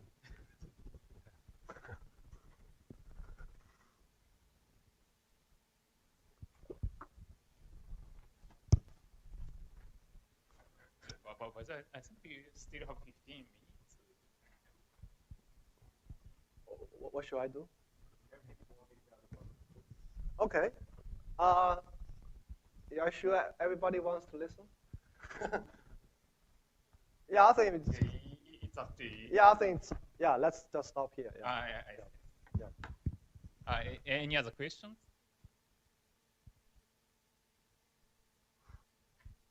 If not, let's thank the speaker again. Okay.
Recording in progress.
So now he can hear me. Yes. Great.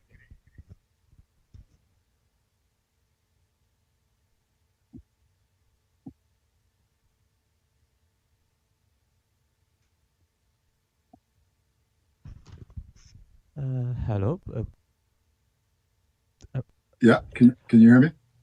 Yes, we can hear you, but we need to configure the device on our side a moment. Sure. It's not.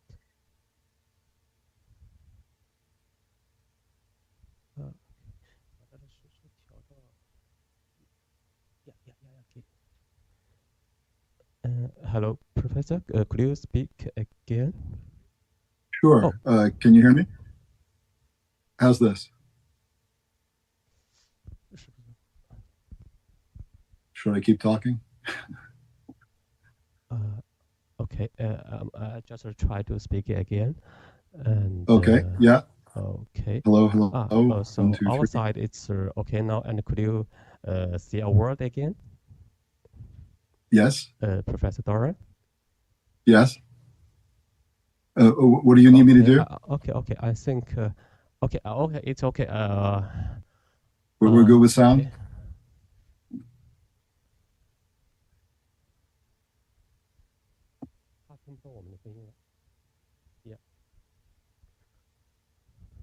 Okay. Professor Doran, can you hear us? Yes. Yes, I hear you fine. He can hear us, but we cannot show your sound here. A moment. Oh, okay.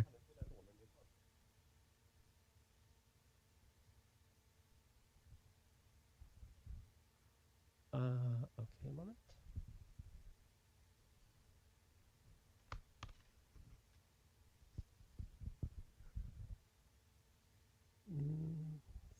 So.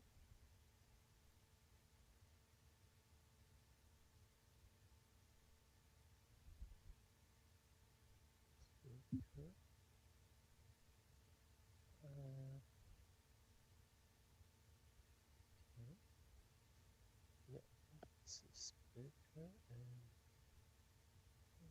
using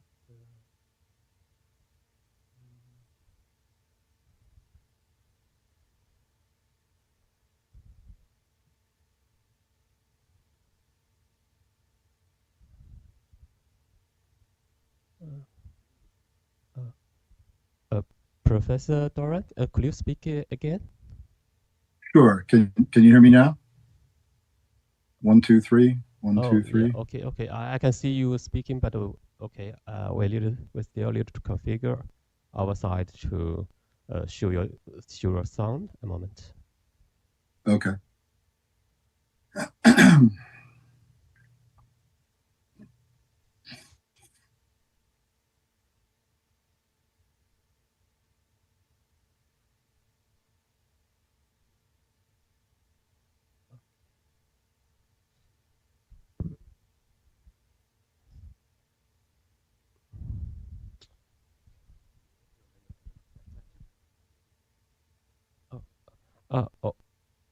Okay. Professor Doran, can you hear us?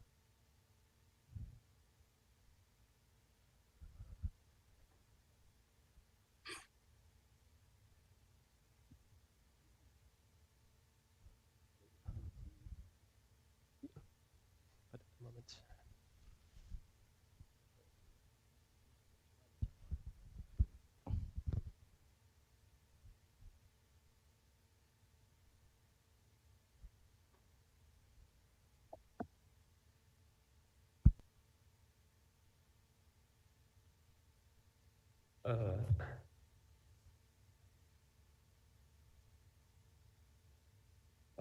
Okay, Professor Doran, we will test our local setting, and please please wait for several minutes.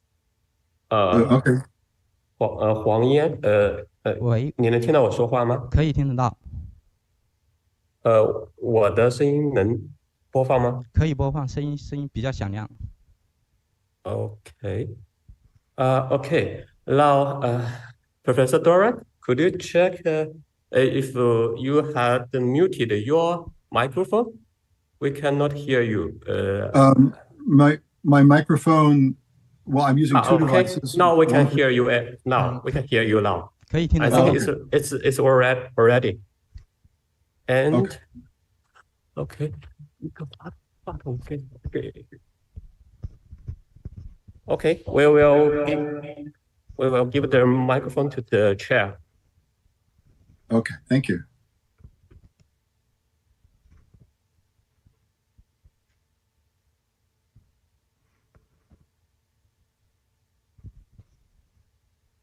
Hello, Professor Doran. I can't hear anyone.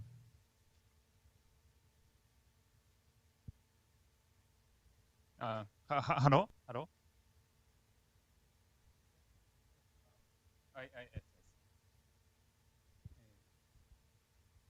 So, Professor Doran, can we start your talk?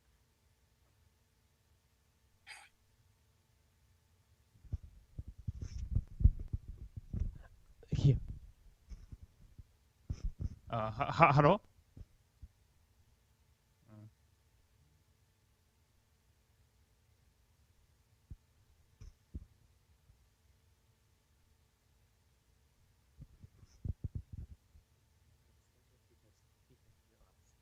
I still can't hear anyone.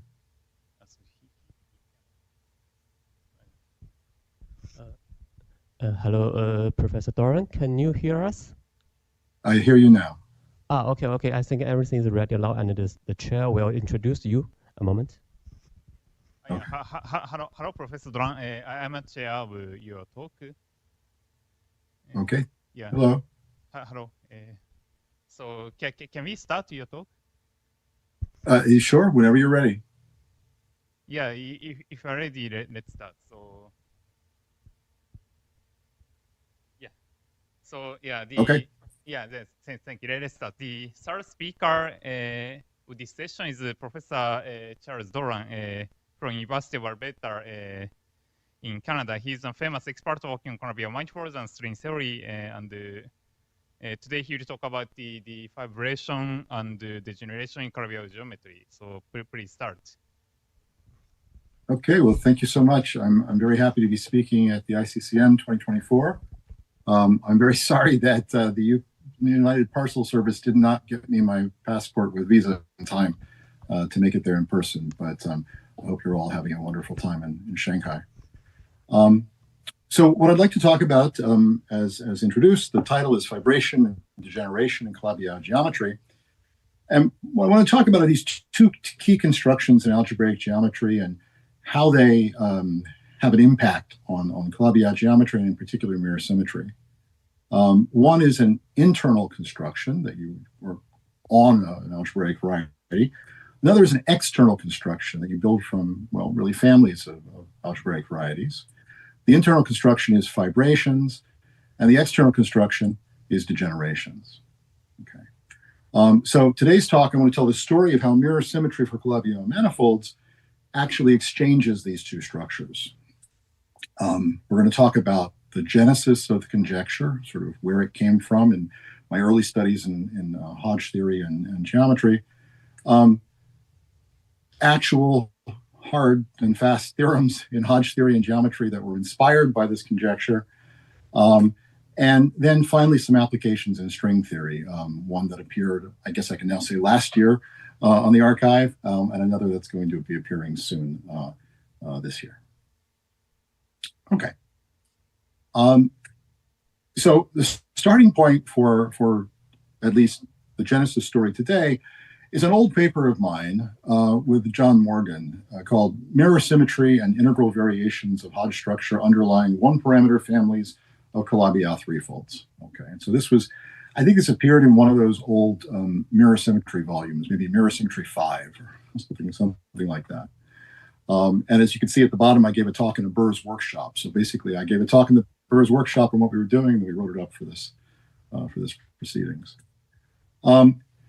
So the motivating questions for this work were really, if you study the Hodge number mirror symmetry for Calabi-Yaus, what about integral Hodge structures? I mean, the Hodge number mirror symmetry is just counting HPQs, but what about the actual integral Hodge structure itself?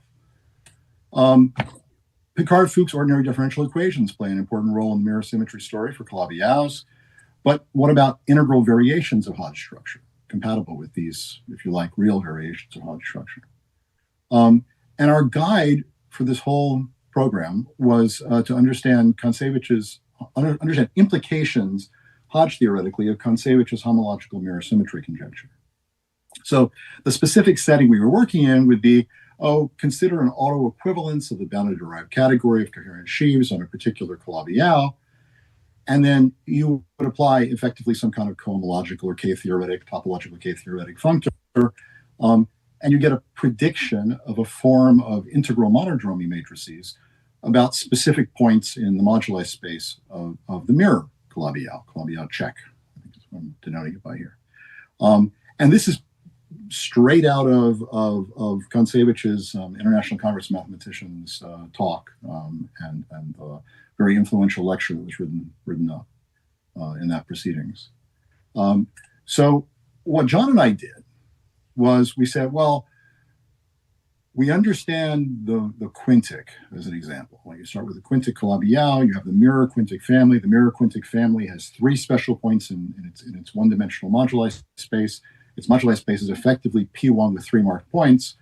So our strategy was, well, why don't we just see if we can classify all possible mirror-consistent integral variations of Hodge structure on the thrice-punctured sphere of weight 3 and Hodge type 1111. So in other words, the corresponding weight and Hodge type for the mirror Calabi-Yau threefolds to say the quintic and a lot of the other examples that were being studied by physicists at the time.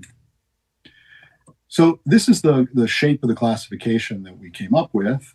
This classification, I should point out, had nothing to do with geometry. It really had to do with representation theory. It had to do with certain rigidity results of Deligne that applied.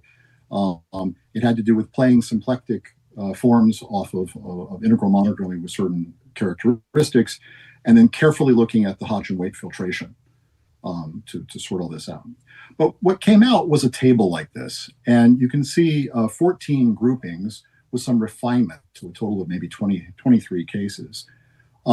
I won't go into detail about all this. I will point out that the number 5 features prominently here, and yes, indeed, this is the quintic mirror case. The 1/5, 2/5, 3/5, 4/5. These integer variants turned out to both be 5. But what I want to point out is this entry here, P4 bracket 5, this is the quintic. So when we said geometric examples in the paper with Morgan, what we meant were not the mirror examples, the ones that actually exhibited the geometric variation over the thrice-punctured sphere. What we meant were the H11 = 1 examples that via mirror symmetry would give rise to those. So in some sense, what we have geometrically in this table, this classification, as I said, is not a geometric classification, but what we have geometrically in this table is a statement that the mirror of these H11 = 1 Calabi-Yau threefolds are giving us our variations of Hodge structure.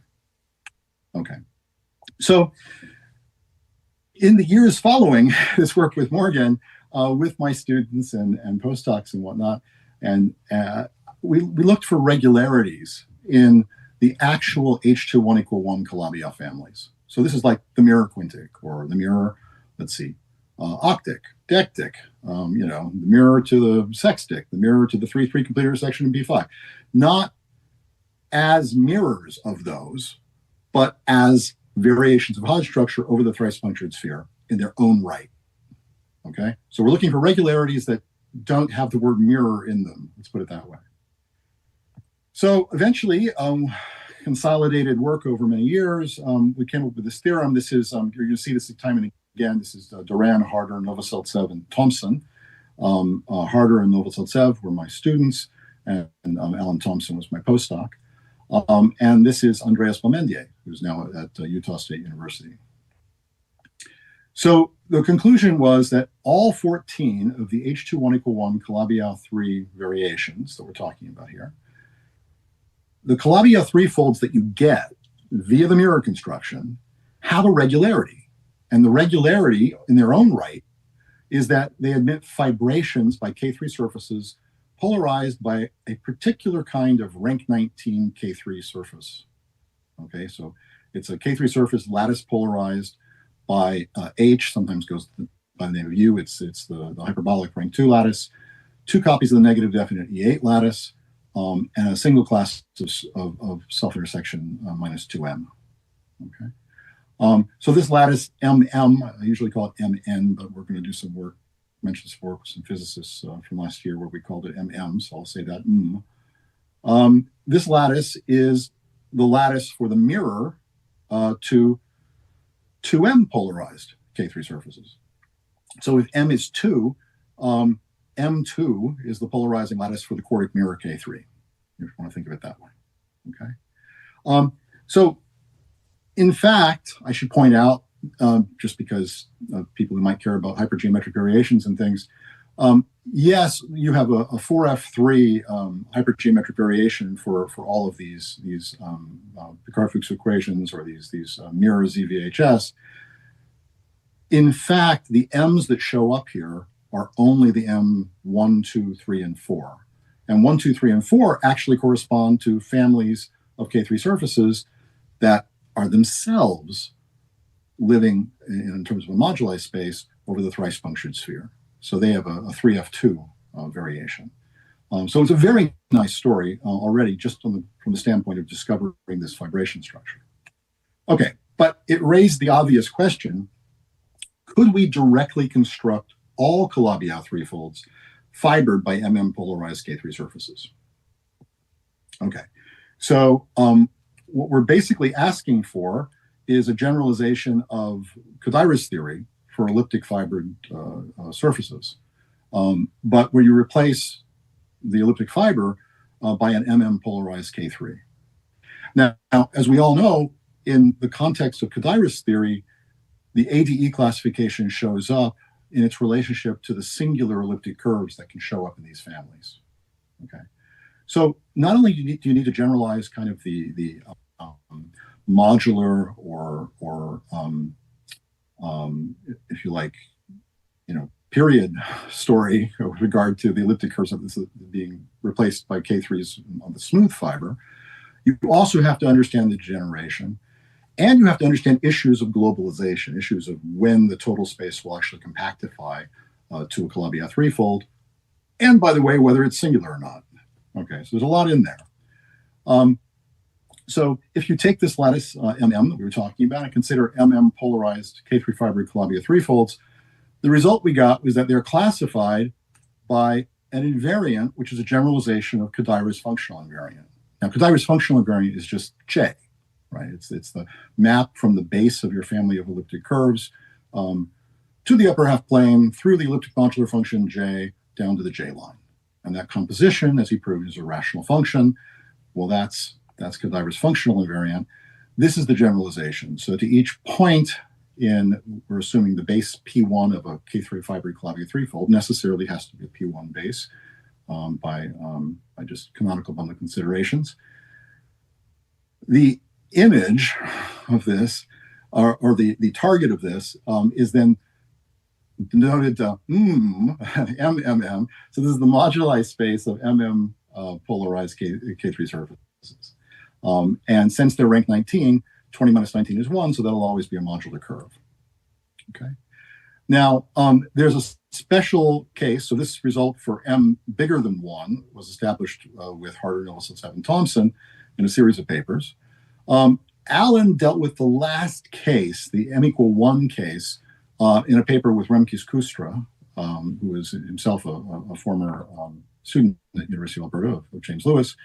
And this last case required the generalization, unique in this setting, required the generalization that I introduced many years ago of Kodairo's homological invariant. So it actually needed information about integral monodromies to enhance the story. Okay, but with that in place, we get a full classification. Now, just as a reminder, because this is going to be important for what we're talking about next, this moduli space can be identified with not an actual classical modular curve, but the upper half plane quotiented by gamma naught of M enhanced by the Fricka involution. Okay, so this plus here means tau goes to -1 over M times tau. And it puts you in PSL2R instead of PSL2Z, but the quotient still works beautifully, and you get this nice description as a curve. What the MMs always have in common, for the ones that show up as K3 surfaces that can be fibers of a Calabi-Yau threefold, is you always have R plus 2 singular points. Now, I say singular points in the sense of regular singular points. So R plus 2 special points, parabolic or elliptic points, if you want to use the Fuchsian group of the first kind notation. One will always be at 0. Another will always be at infinity. And then you have R others, which are at some points. It's rigidly determined on the modular curve, lambda 1 through lambda R. If you were in the case of M equal 1, this would literally be the J line, and lambda would be 1728. There would be a lambda 1, and it would be 1728. The parameter on this moduli space, this copy of P1 with marked points, we call lambda, but it's actually naturally identified with the Haupt module for gamma naught of M plus, the genus 0 uniformizing group. In the context of, again, M equal 1, it would just be literally the J of tau. Okay. So we normalize things to always have a cusp at lambda equal infinity. All the points over these lambda points have what are called 2 orbifold behavior. Okay, so you know, monodromy is going to have order 2 behavior there, and at lambda equals 0, you could have a cusp. It could be infinite order, could be finite order, could be a 2 order orbifold point. So we just say an A orbifold point, where A is that orbifold order. Okay, and the result with Harder, Novoselic, and Thompson, and then enhanced for M equal 1 with Kustra and Thompson, is that the deformation class of a Calabi-Yau threefold that's fiber by MM polarized K3s is completely determined then by the ramification of this generalized functional invariant map lambda. Okay, so what's the game? The game is then to specify the ramification profile of the generalized functional invariant map as a map from your P1 base of your K3 fiber Calabi-Yau threefold, or putative Calabi-Yau threefold. You build it from this data to the modular curve. Okay, so what's the ramification profile of lambda going to be? Well, you're going to list the ramification orders of the various points that map down to lambda equal infinity. Call those the x's, x1 through xk. You list the y's that are the corresponding ramification orders over lambda equals 0. And you assume, we decided to assume no ramification over the 2 orbifold points, and that matches the generic choice of complex structure in your Calabi-Yau threefold. So for example, if you have a map of degree 3, we have 3 sheets here, and this would be 2 and 1, and this would be 1, 1, and 1, using this notation. Okay. You then apply the Hurwitz formula, Riemann-Hurwitz, and you detect that the excess ramification, okay, the ramification points up here that map down to points down below on the modular curve, right on the modular curve, that are not these special points, not the 0 infinity or the lambda 1 through lambda r, it's going to occur over exactly r equal k plus l minus 2 generic points, where this is the k, this is the l minus 2. Okay. And under simple situations, that's going to count number of complex structure moduli. So let's make this all concrete by flashing forward about 10 years to the work I did with Pielin and Šimenek, a couple of physicists last summer. They were specifically interested in Calabi-Yaos with H11 equal 2, but on the mirror side, H21 equal 2.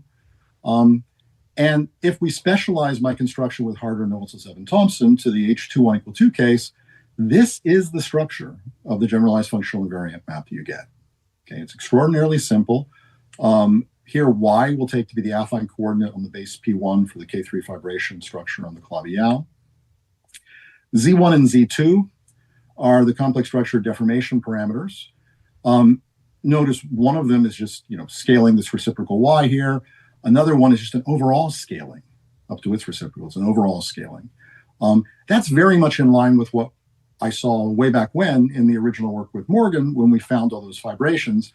But the entire complex structure modulus came from scaling the template for the generalized functional invariant. Okay, now in addition to the outside scaling, you have a little bit of internal scale.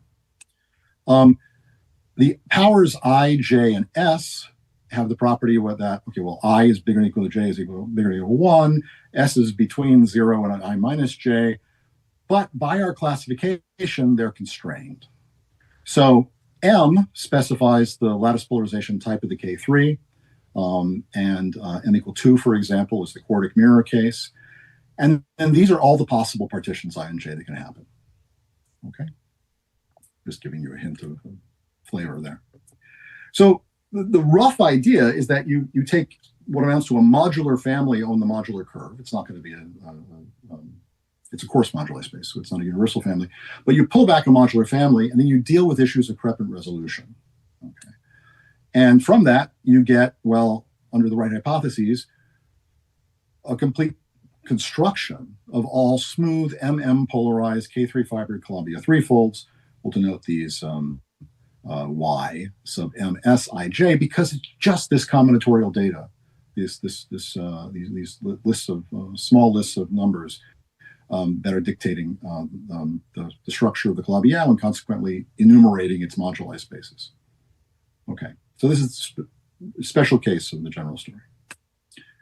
All right, now what do you get for this work? What do you get for this effort? Well, with Kostiuk, my former student Jordan Kostiuk and former postdoc Fenglong Yu, we studied periods on these, and we'll talk about why in a little bit. But in particular, we came up with a formula that was then generalized in the specific case of these two-parameter cases with Pielin and Šimenek for the holomorphic 3 form.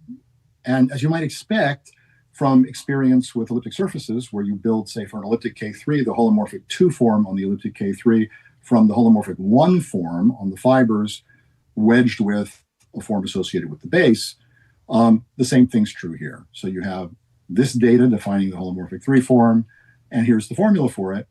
You set it up as a residue integral, and this lambda, Fm is a function of lambda. Well, ultimately, you want to integrate out the parameter on the moduli space. So you replace lambda with the generalized functional invariant itself, which of course then depends on y, z1 and z2. This Fm is just the regular period of the polarized K3. That's it.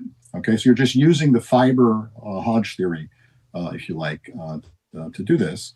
And what you get out of it is absolutely beautiful, and it's more general than the traditional hypergeometric story would be. This is you look at this a little bit, you realize that this specializes to hypergeometric series in 2 variables, but it's actually more general. And this is exactly what you get. This is the complete story for H21 equal 2 Calabi-Yau threefolds that are fibered by polarized K3s.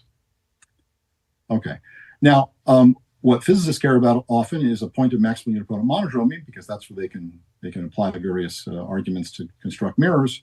And Z1 and Z2 are, of course, the relevant parameters in the complex structure moduli space.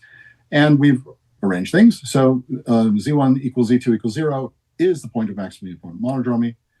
So by one method or another, you construct a mirror Calabi-Yau threefold with H11 equal 2, which is what, in this case, the physicists were after for certain enumerative questions. Okay. So the question now becomes, in general, what is the mirror to these fibration structures that we're getting on kind of the small H21 side on the small H11 side, okay, on the mirror side? And the answer, as you can tell from my title, is degenerations. Okay. So for a Calabi-Yau threefold, the kind of degenerations we usually study are maybe maximal degeneracy. So this is the maximal unipotent monodromy kind of loci. The traditional locus about which physicists will do their asymptotic expansions for mirror symmetric applications. Or maybe conifold singularities for transitions, conifold transitions between moduli spaces of Calabi-Yaus. These are both very typical things to study when you mention generations to someone who studies Calabi-Yaus. But Andre Turin, in his last lecture before he passed away, he titled it this very provocative title, Fano versus Calabi-Yau, which brings to mind, what was it, Godzilla versus Kong, something like that. Anyway, the point is, it's a provocative title, and really the Fanos and Calabi-Yaus are working together. I mean, he's playing them off each other. What he considered was smoothings of a singular threefold, okay, not Calabi-Yau, consisting of a pair of quasi-Fano components. Think of them, roughly speaking, for now, I'll define it later, as like a Fano threefold with some blowing up along curves. But two components intersecting, and the quasi-Fanos still have the property that they're anti-canonical there are anti-canonical hypersurfaces that are Calabi-Yau, in this case K3, right? So the idea is that the two components actually intersect on a smooth anticanonical K3, a common smooth anticanonical K3. And the quasiness, the need for blowing up, has to do with balancing relative normal bundles. You want the tensor product of the two relative normal bundles to cancel out and become trivial on the K3. This is related to the D-semi-stability condition of Friedman, or the Kawamata-Namikawa smoothing condition. But it basically is telling you that you want the total space of the generating family to be smooth, so you really have a smoothing, to a smooth Calabi-Yau. Okay, and what Turin called these were constructive Calabi-Yau threefolds. So he imagined playing the game of constructing Calabi-Yau threefolds out of pairs of Fanos. So you could go to Iskowski's list of rank 1 Fanos, and you could, start matching them together. That's the idea. And he had various Donaldson-Thomas invariant applications and things like that in mind for doing this in that paper. But in the final paragraph of his final paper, he mused that its mirror partner should be expressible in terms of the Landau-Ginzburg models, which are mirror to the two components. Okay, so what he's getting at is, there is a form of mirror symmetry for Calabi-Yau, it's a Calabi-Yau mirror symmetry. And he knew about the work of, in his context, it was probably through Kontsevich's work, but also Hori Vafa, of mirrors, Landau-Ginzburg mirrors of Fanos. And so his question is, well, shouldn't the two be compatible, right? How could that work? So based on our work earlier on fibrations and mirror symmetry, Andrew Harder, Alan Thompson, and I formulated what I like to call the gluing splitting mirror conjecture. Okay, and here's a cartoon of how it works. Okay, you start with a Calabi-Yau threefold. Fine. I then want to split my Calabi-Yau threefold by degenerating it into a union of a pair of intersecting quasi-Fanos, quasi-Fano 1 with quasi-Fano 2, with a common anticanonical K3, and they intersect on that common anticanonical K3. Okay. You then apply Fano-Landau-Ginzburg mirror symmetry twice, once to this quasi-Fano and once to this quasi-Fano. And you're left with two Lambda-Ginsburg models. Now, I'm doing something which is natural in this context of studying Calabi-Yau geometry, but requires mentioning. Often Lambda-Ginsburg models, especially in a toric setting, are not compactified even partially, right? You just take them as they live in a big torus. I don't want to do that. I want to actually do the partial compactification. It goes under the name Calabi-Yau compactification, which is a terrible name because the compactification of the total space is not Calabi-Yau. It's still non-compact in the base direction, but you're compactifying the fibers, okay? And conjecturally at least, and provably in many, many cases, including some recent work of mine with Katsarkov and others, you know that the fibers of the Lambda-Ginsburg model that's mirror to your quasi-Fano or Fano with anti-canonical K3 here, the fibers are the mirror of the K3. Okay, great. So we've applied Fano Lambda-Ginsburg mirror symmetry twice. We get these two Lambda-Ginsburg models, and now I want to glue. Okay, and I have two A1 bases, and the fibers are of the same type. So I ought to be able to glue in a suitable category or suitable categories. And lo and behold, you glue, and you get a Calabi-Yau threefold that now I claim is in fact the mirror to the original Calabi-Yau. Okay, so it's fibered by the mirror K3s to this K3. Okay, so you have fibration structures mirror to degeneration structures. That's the way to think about it. Okay, so I first proposed this in China in my talk at String Math 2015 at CIMF in Sanya. It was very nice. I had been at the inaugural conferences for CIMF back when it was a mango orchard. And it was great to be able to give this talk at the completed conference center. And we wrote up the results, initial results on this in the proceedings paper for String Math 2015. And in that paper, among other things, we proved the following. We proved a form of Euler number mirror symmetry, sort of the very first form of mirror symmetry that people had studied way back when, via just a Meyer-Vietoris gluing argument. So that was pretty direct. We checked compatibility with the Baturin-Borisov form of mirror symmetry for complete intersection Calabi-Yaus for some, torically induced vibrations coming from very specific torically induced coming from a very specific kind of Minkowski sum construction. Okay. We checked that in the case of K3 surfaces with a lattice polarization, that what we have proposed matches the lattice polarized mirror symmetry of Dolgochev and Nikulin. This is one of the completely independent hints for why something like this might be true, because you give a very simple lattice theoretic characterization of what it means to have an elliptic fibration on a K3 surface. It's a strangely little known fact that if a Calabi-Yau manifold has a Calabi-Yau submanifold in codimension 1, then it's fibered by it. There exists a fibration by adjunction, a map to P1, realizing that that subvariety actually has a fiber. In the context of K3 surfaces, it's even simpler because if you have a square zero class in the Picard lattice of your K3, that represents an elliptic curve and consequently an elliptic fibration. So you can give a completely theoretic characterization, you trace it through the Dolgochev-Nikulin mirror symmetry, and it lines up perfectly with the type 2 degeneracy that we would want to see on the other side.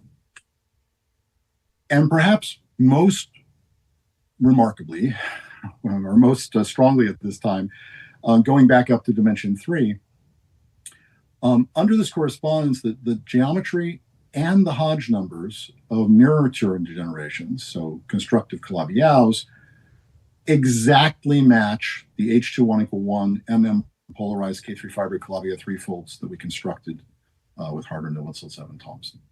So we did that construction, the classification and construction, motivated by the desire to run away from mirror symmetry, okay? To not depend on mirror symmetry, have it be a purely Hodge theoretic and geometric classification and construction result. But once you have it, it has to line up with its mirror partners. And that's exactly what we're seeing here. Okay, so you can literally take Yaskovsky's classification of rank 1 phonos, you pair them up in all the ways you can to have a common anti-canonical based on lattice polarizations, and you run this game. You say, oh, look, they match perfectly. And we have a clean description of what the combinatorics of those numbers, the IJs and everything else, mean in terms of the phono and quasi-phono geometry on the other side, and Calabi-Yau geometry through the smoothing. Shortly thereafter, Atsushi Kanazawa, who was then a CMSA postdoc at Harvard with Yau, checked the case of elliptic curves as a consequence of SYZ mirror symmetry, using SYZ mirror symmetry methods. And he called it the DHT mirror symmetry conjecture instead of the gluing splitting conjecture, which is kind of what I was going for. And the name stuck, so we'll just refer to it as DHT for now. But big questions remain. Okay, so one would be, does DHT follow from other forms of mirror symmetry in general? Is it merely a consequence of Strominger-Yau-Zaslow or Gross-Siebert or homological mirror symmetry? It's surprisingly difficult to establish this. In work with Lawrence Barrett, a former student of Mark Gross, we showed at least that Turin degenerations imply fibrations, that implication direction, using the old-fashioned toric degeneration version of the Gross-Siebert program. Much more work has to be done, even in that context, to solidify the connection. But at least one direction was easy. Well, relatively easy. But used some high-tech deformation theory and other tools to do it, so it wasn't that easy. What about more general degenerations beyond just these Turin degenerations, or higher codimension fibrations? Fibration by elliptic curves over a surface on a Calabi-Yau threefold, for example.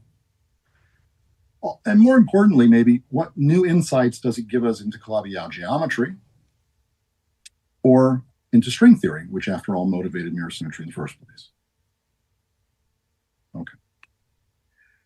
So I promised some actual theorems, so let me give you some. So this is a paper with Alan Thompson, the mirror Clemens-Schmidt sequence, published last year in European Journal of Math. And our starting point for this was very simple. It was the realization that the main tool relating degenerations and Hodge theory in algebraic geometry, at least cohomologically and in terms of limiting mixed Hodge structures, is the Clemens-Schmidt sequence. So it's this four-term long exact sequence, omnipresent in calculations and the theory. So our idea was, well, if we could figure out what the mirror to the Clemens-Schmidt sequence has to be, and then prove that, well, okay, then we would have a theorem, and it would be a separate problem to show in specific case-by-case settings that the Clemens-Schmidt sequence term-wise and morphism-wise mirrored to what we were looking at.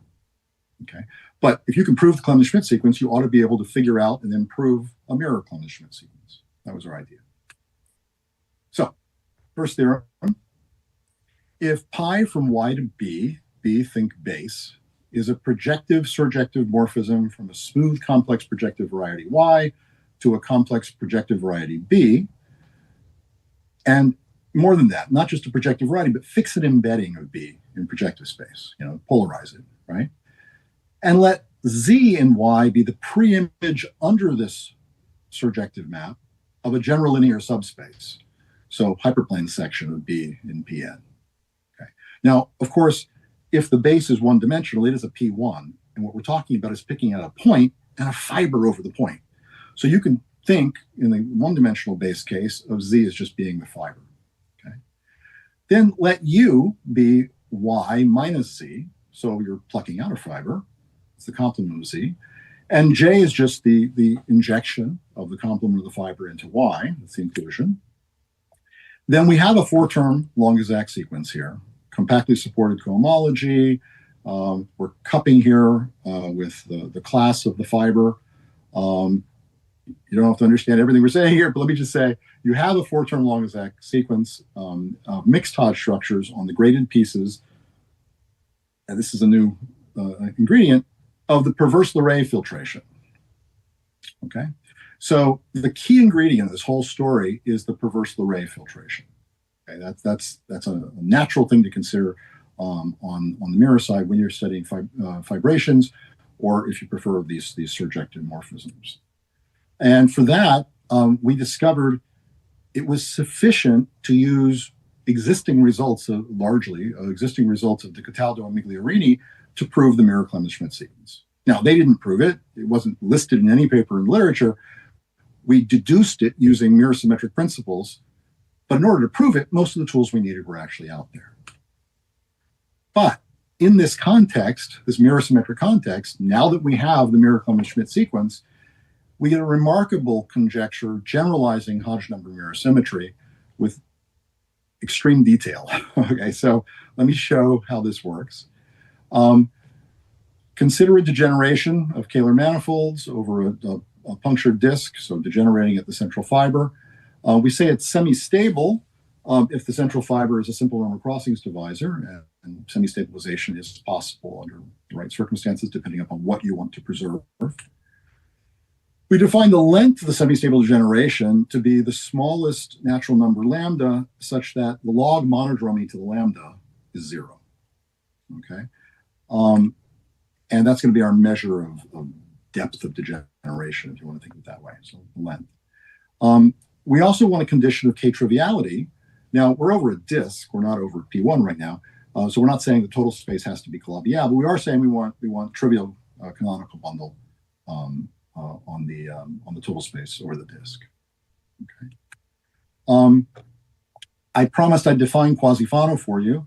So your quasi-Fano, if you're smooth and your anti-canonical linear system has a smooth Calabi-Yau member, and you have a cohomological vanishing, HKVOV is 0 for all k bigger than 0. So certainly Fano will satisfy this if the anti-canonical linear system contains a smooth Calabi-Yau member, and that's a very subtle point. It happens in relatively low dimension, and there are counterexamples in high dimension. But given this, a Turing degeneration is a k-trivial semi-stable degeneration of Calabi-Yau varieties whose central fiber is union of two quasi-Fano varieties, V1 and V2, meeting normally along a smooth anti-canonical K3 surface S. So it's in the anti-canonical niche. Or sorry, it doesn't have to be K3. It's K3 if it's Calabi-Yau threefolds or Calabi-Yau manifold of codimension 1. Okay, so let me state a couple conjectures. So the first conjecture says if you have a k-trivial semi-stable degeneration of Calabi-Yau varieties of length lambda, notice there's no statement of how you construct your Calabi-Yau. Okay, I don't care if you build it torically using anti-canonical hypersurfaces or complete intersections, or if you build it as a determinantal variety, it doesn't matter to me how you build it, okay? But as long as you have such a degeneration, and you let Y be a Calabi-Yau variety mirror to the general fiber X, then the conjecture we have is that there's a projective surjective morphism from Y to a base B. This is the internal fibration structure, where the dimension of B is the length lambda minus 1, okay?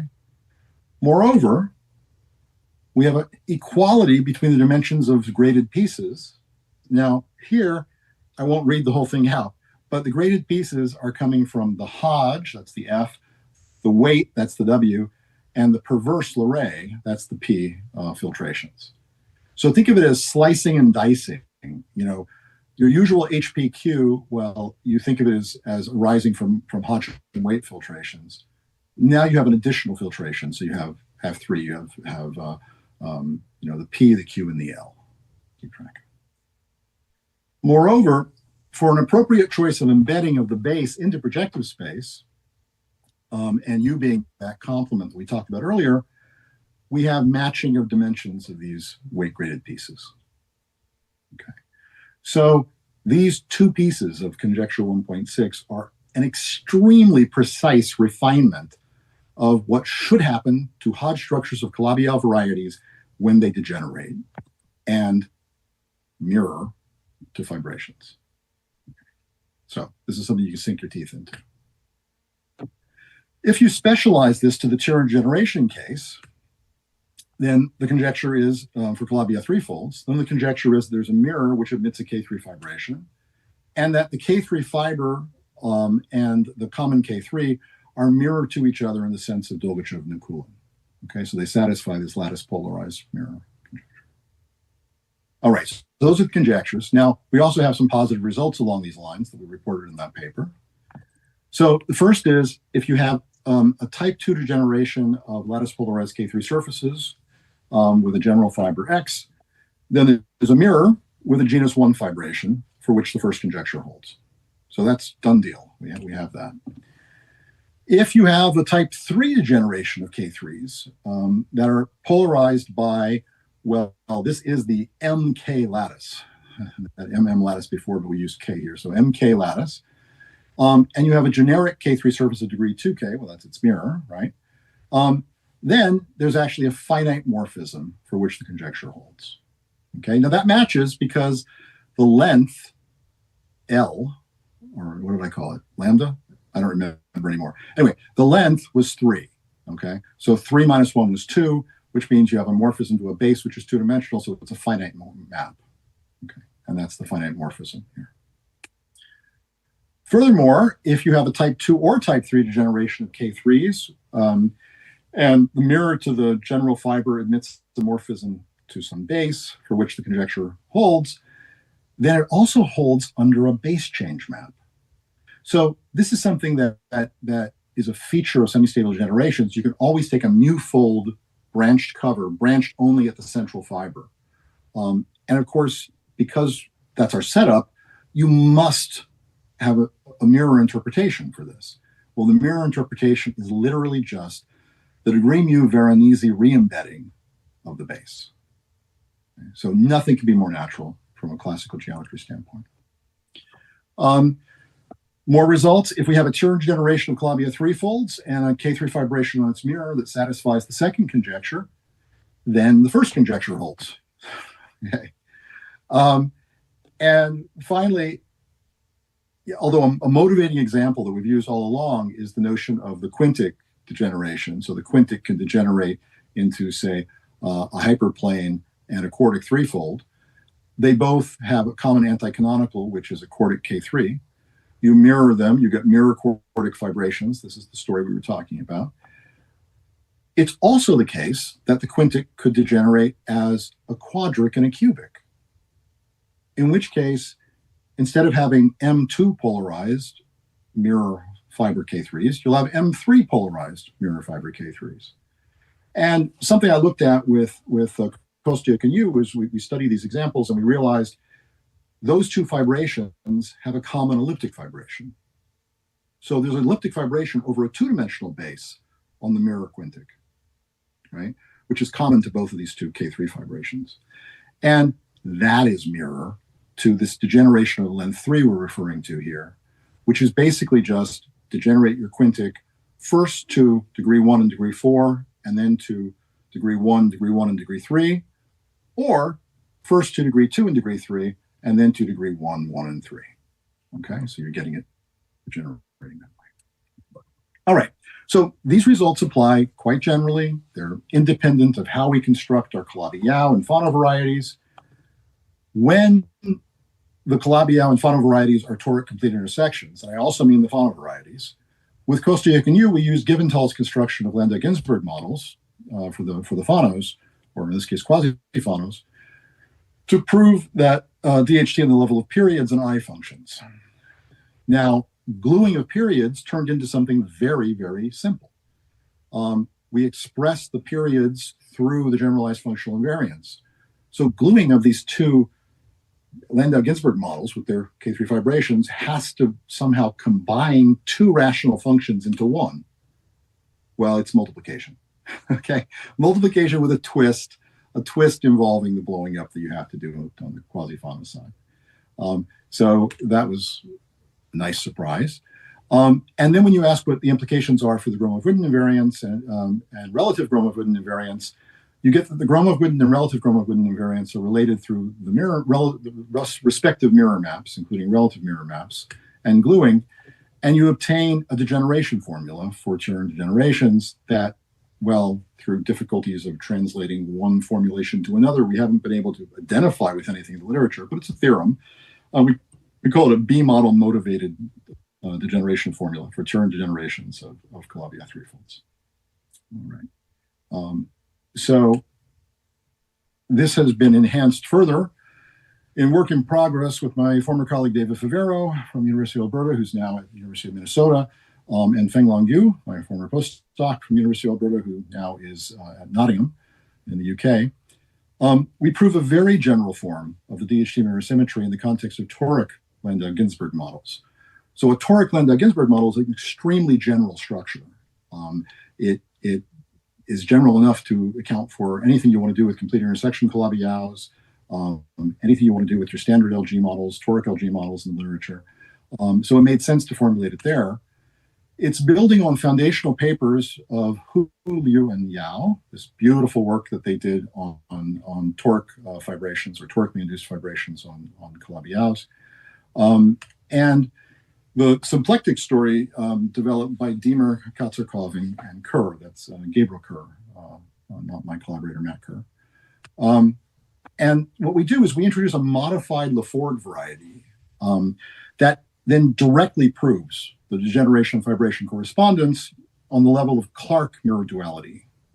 So for Clark mirror dual toric Landau-Ginzburg models.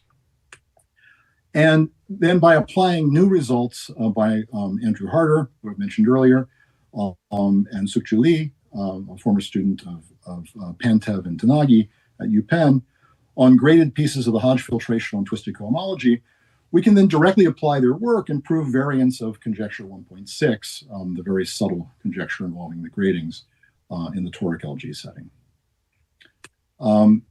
So I don't have a ton of time left, but I think I have enough to get through the applications in string theory. So what about the applications in string theory? Well, one application is to this enumerative modularity problems that was the work with Pielin and Shimanek from this last summer. Here was our generalized functional invariant for the H21=2 families. And you can look at the moduli space of the Calabi-Yau threefolds that result. The discriminant factors into two pieces. The first piece is the case where the excess ramification point, there's just one of them, collides with one of the two orbifold points. The other one is just the locus where Z2 is 1. And there the excess ramification point collides with the lambda equals 0 special point. Okay, so it's just factoring moduli of Calabi-Yau threefolds through Hurwitz spaces. You want to think of it that way. Okay. Here's what lambda 1 happens to look like in the case where they're M2 polarized fibration there. Now, when that parameter S equals 0, that's the power on y in the denominator. You see it right there, the power of y in the denominator. When S is 0, something very special happens. So you have the two ramification points collide in the middle. And when that happens, the K3 fibered Calabi-Yau itself undergoes a Turin degeneration. And you can just see this from the generalized functional invariant.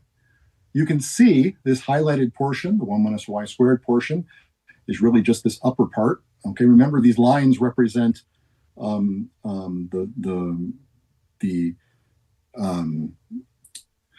lines represent portion of the base, if you like, of the P1 base of the K3 fiber Calabi-Yau threefold.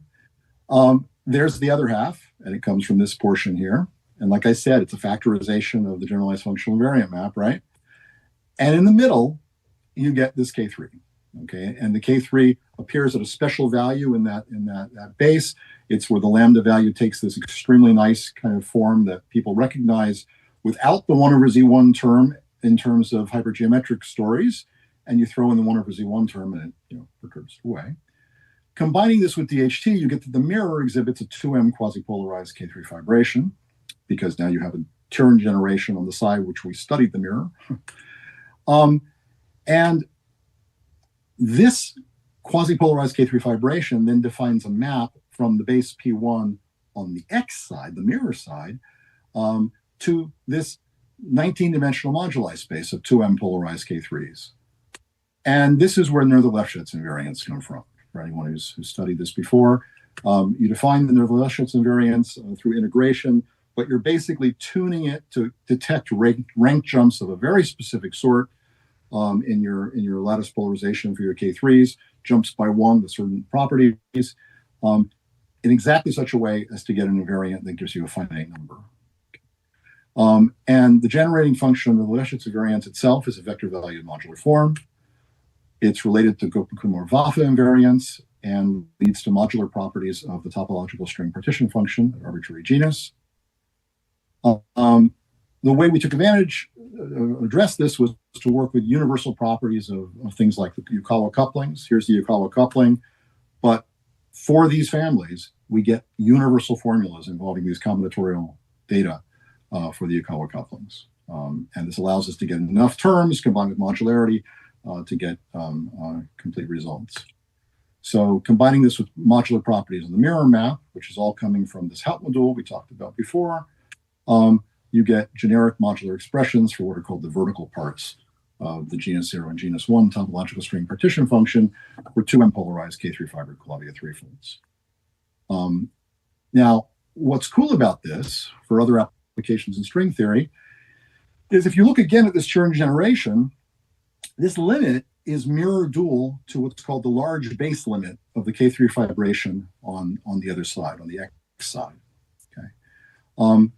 And what you get from this is that the modular properties of the A-model free energies are a consequence of this gamma naught of M plus modularity property that we're talking about on this side. Okay. So here's the claim we have in our paper. Modular properties of A-model amplitudes on fibered Calabi-Yau X are associated to modularity of periods of the central fiber in a dual Chern generation in the sense of DHT. Okay. And in fact, in joint work in progress with my postdoc at University of Alberta, Mohsen Karkaran, we demonstrate that the heterotic type 2 string duality is in fact a consequence of DHT mirror symmetry. The Higgs branch is typically thought of in terms of degeneration, but with DHT, we symmetrize the picture with an independent degeneration on the mirror side. So we encode the Coulomb branch data on the mirror side that way as well. So conclusion, DHT is a feature of Calabi-Yau geometry that unifies string dualities. Thank you.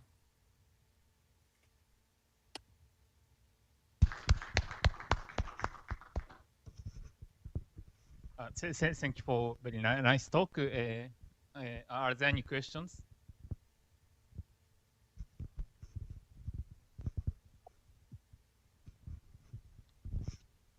Hi, thanks for the talk.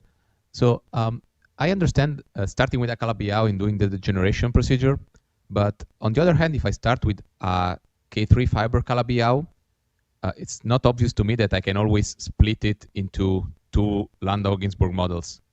So should I expect it's even more subtle than that. You could start with a K3, which is elliptically fibered, and it's not obvious how to split it into an elliptic fibration in a way that's compatible with this construction. Right. Should I expect that this is always possible, or? Yeah. So the short answer is yes. If it is arising as a mirror of a Chern generation, that's part of the conjecture. To do it explicitly, there's a recent work of mine with Alan Thompson and Eric Pichon-Faribaud and one of Alan's PhD students, where in the K3 case, for just a couple lattice polarizations, we do this completely explicitly. So with one of Alan's previous PhD students, Joe Preble, we completely classified the necessary blowing ups on the degeneration side to find all projective models of the Chern generation.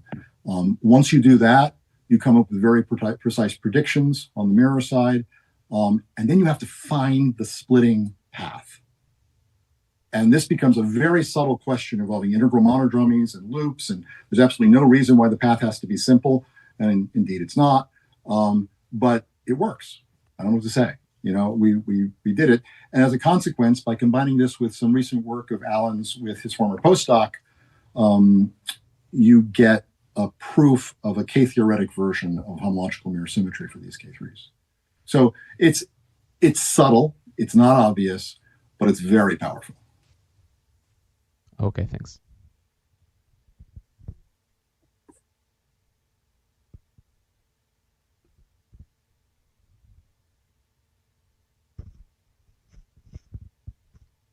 Are there any other questions or comments? If there are no questions, let's thank the speaker again.